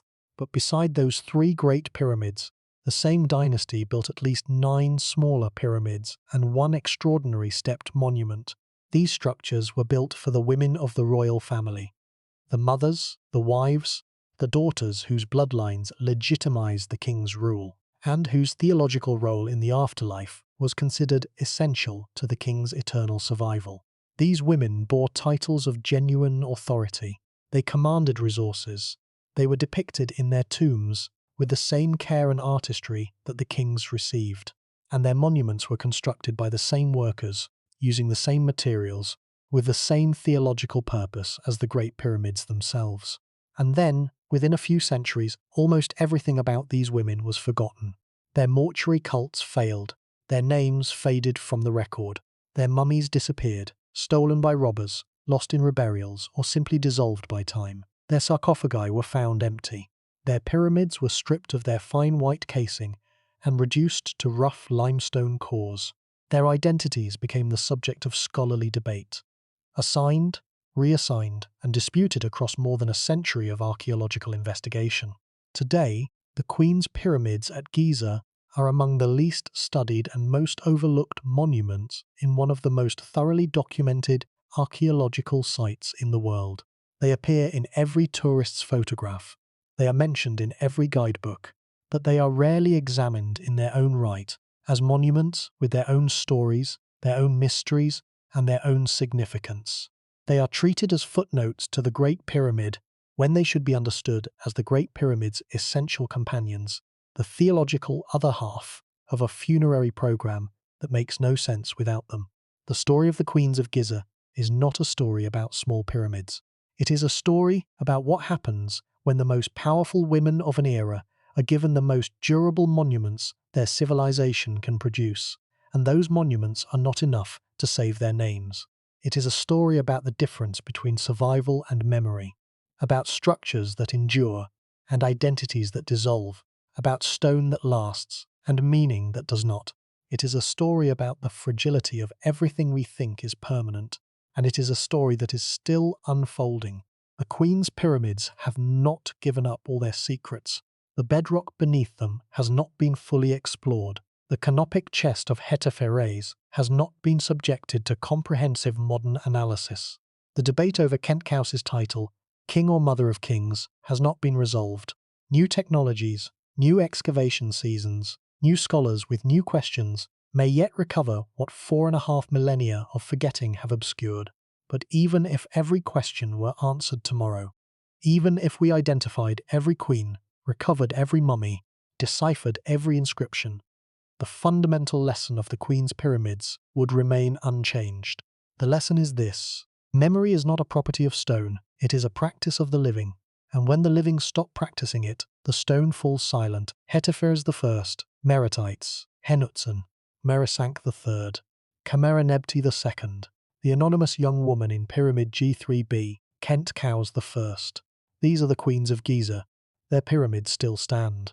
Their names, the ones we know and the ones we have lost, are still carried in the scholarly record, in the museum archives, in the painted walls of tombs that tourists walk over without knowing they are there.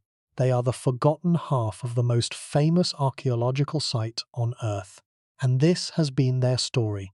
The next time you see a photograph of the pyramids of Giza, the familiar silhouette, the three great shapes against the desert sky, look at the edges of the frame.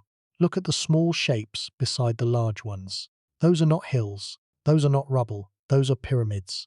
And inside each one, or rather beneath each one, in chambers carved into the living bedrock, there was once a woman with a name, a woman with a family, a woman with a gilded armchair and silver bracelets and a headrest for her bed, a woman whose son or husband was the most powerful person on earth, a woman who expected to live forever. The pyramid still stands. The woman is gone. Look at the pyramid. Say her name, whichever name the evidence best supports. It is a small act, but it is the one thing the pyramid cannot do for itself. The stones can hold a shape for 100 centuries, but they cannot speak a name. That requires a voice. That requires the living. That requires you.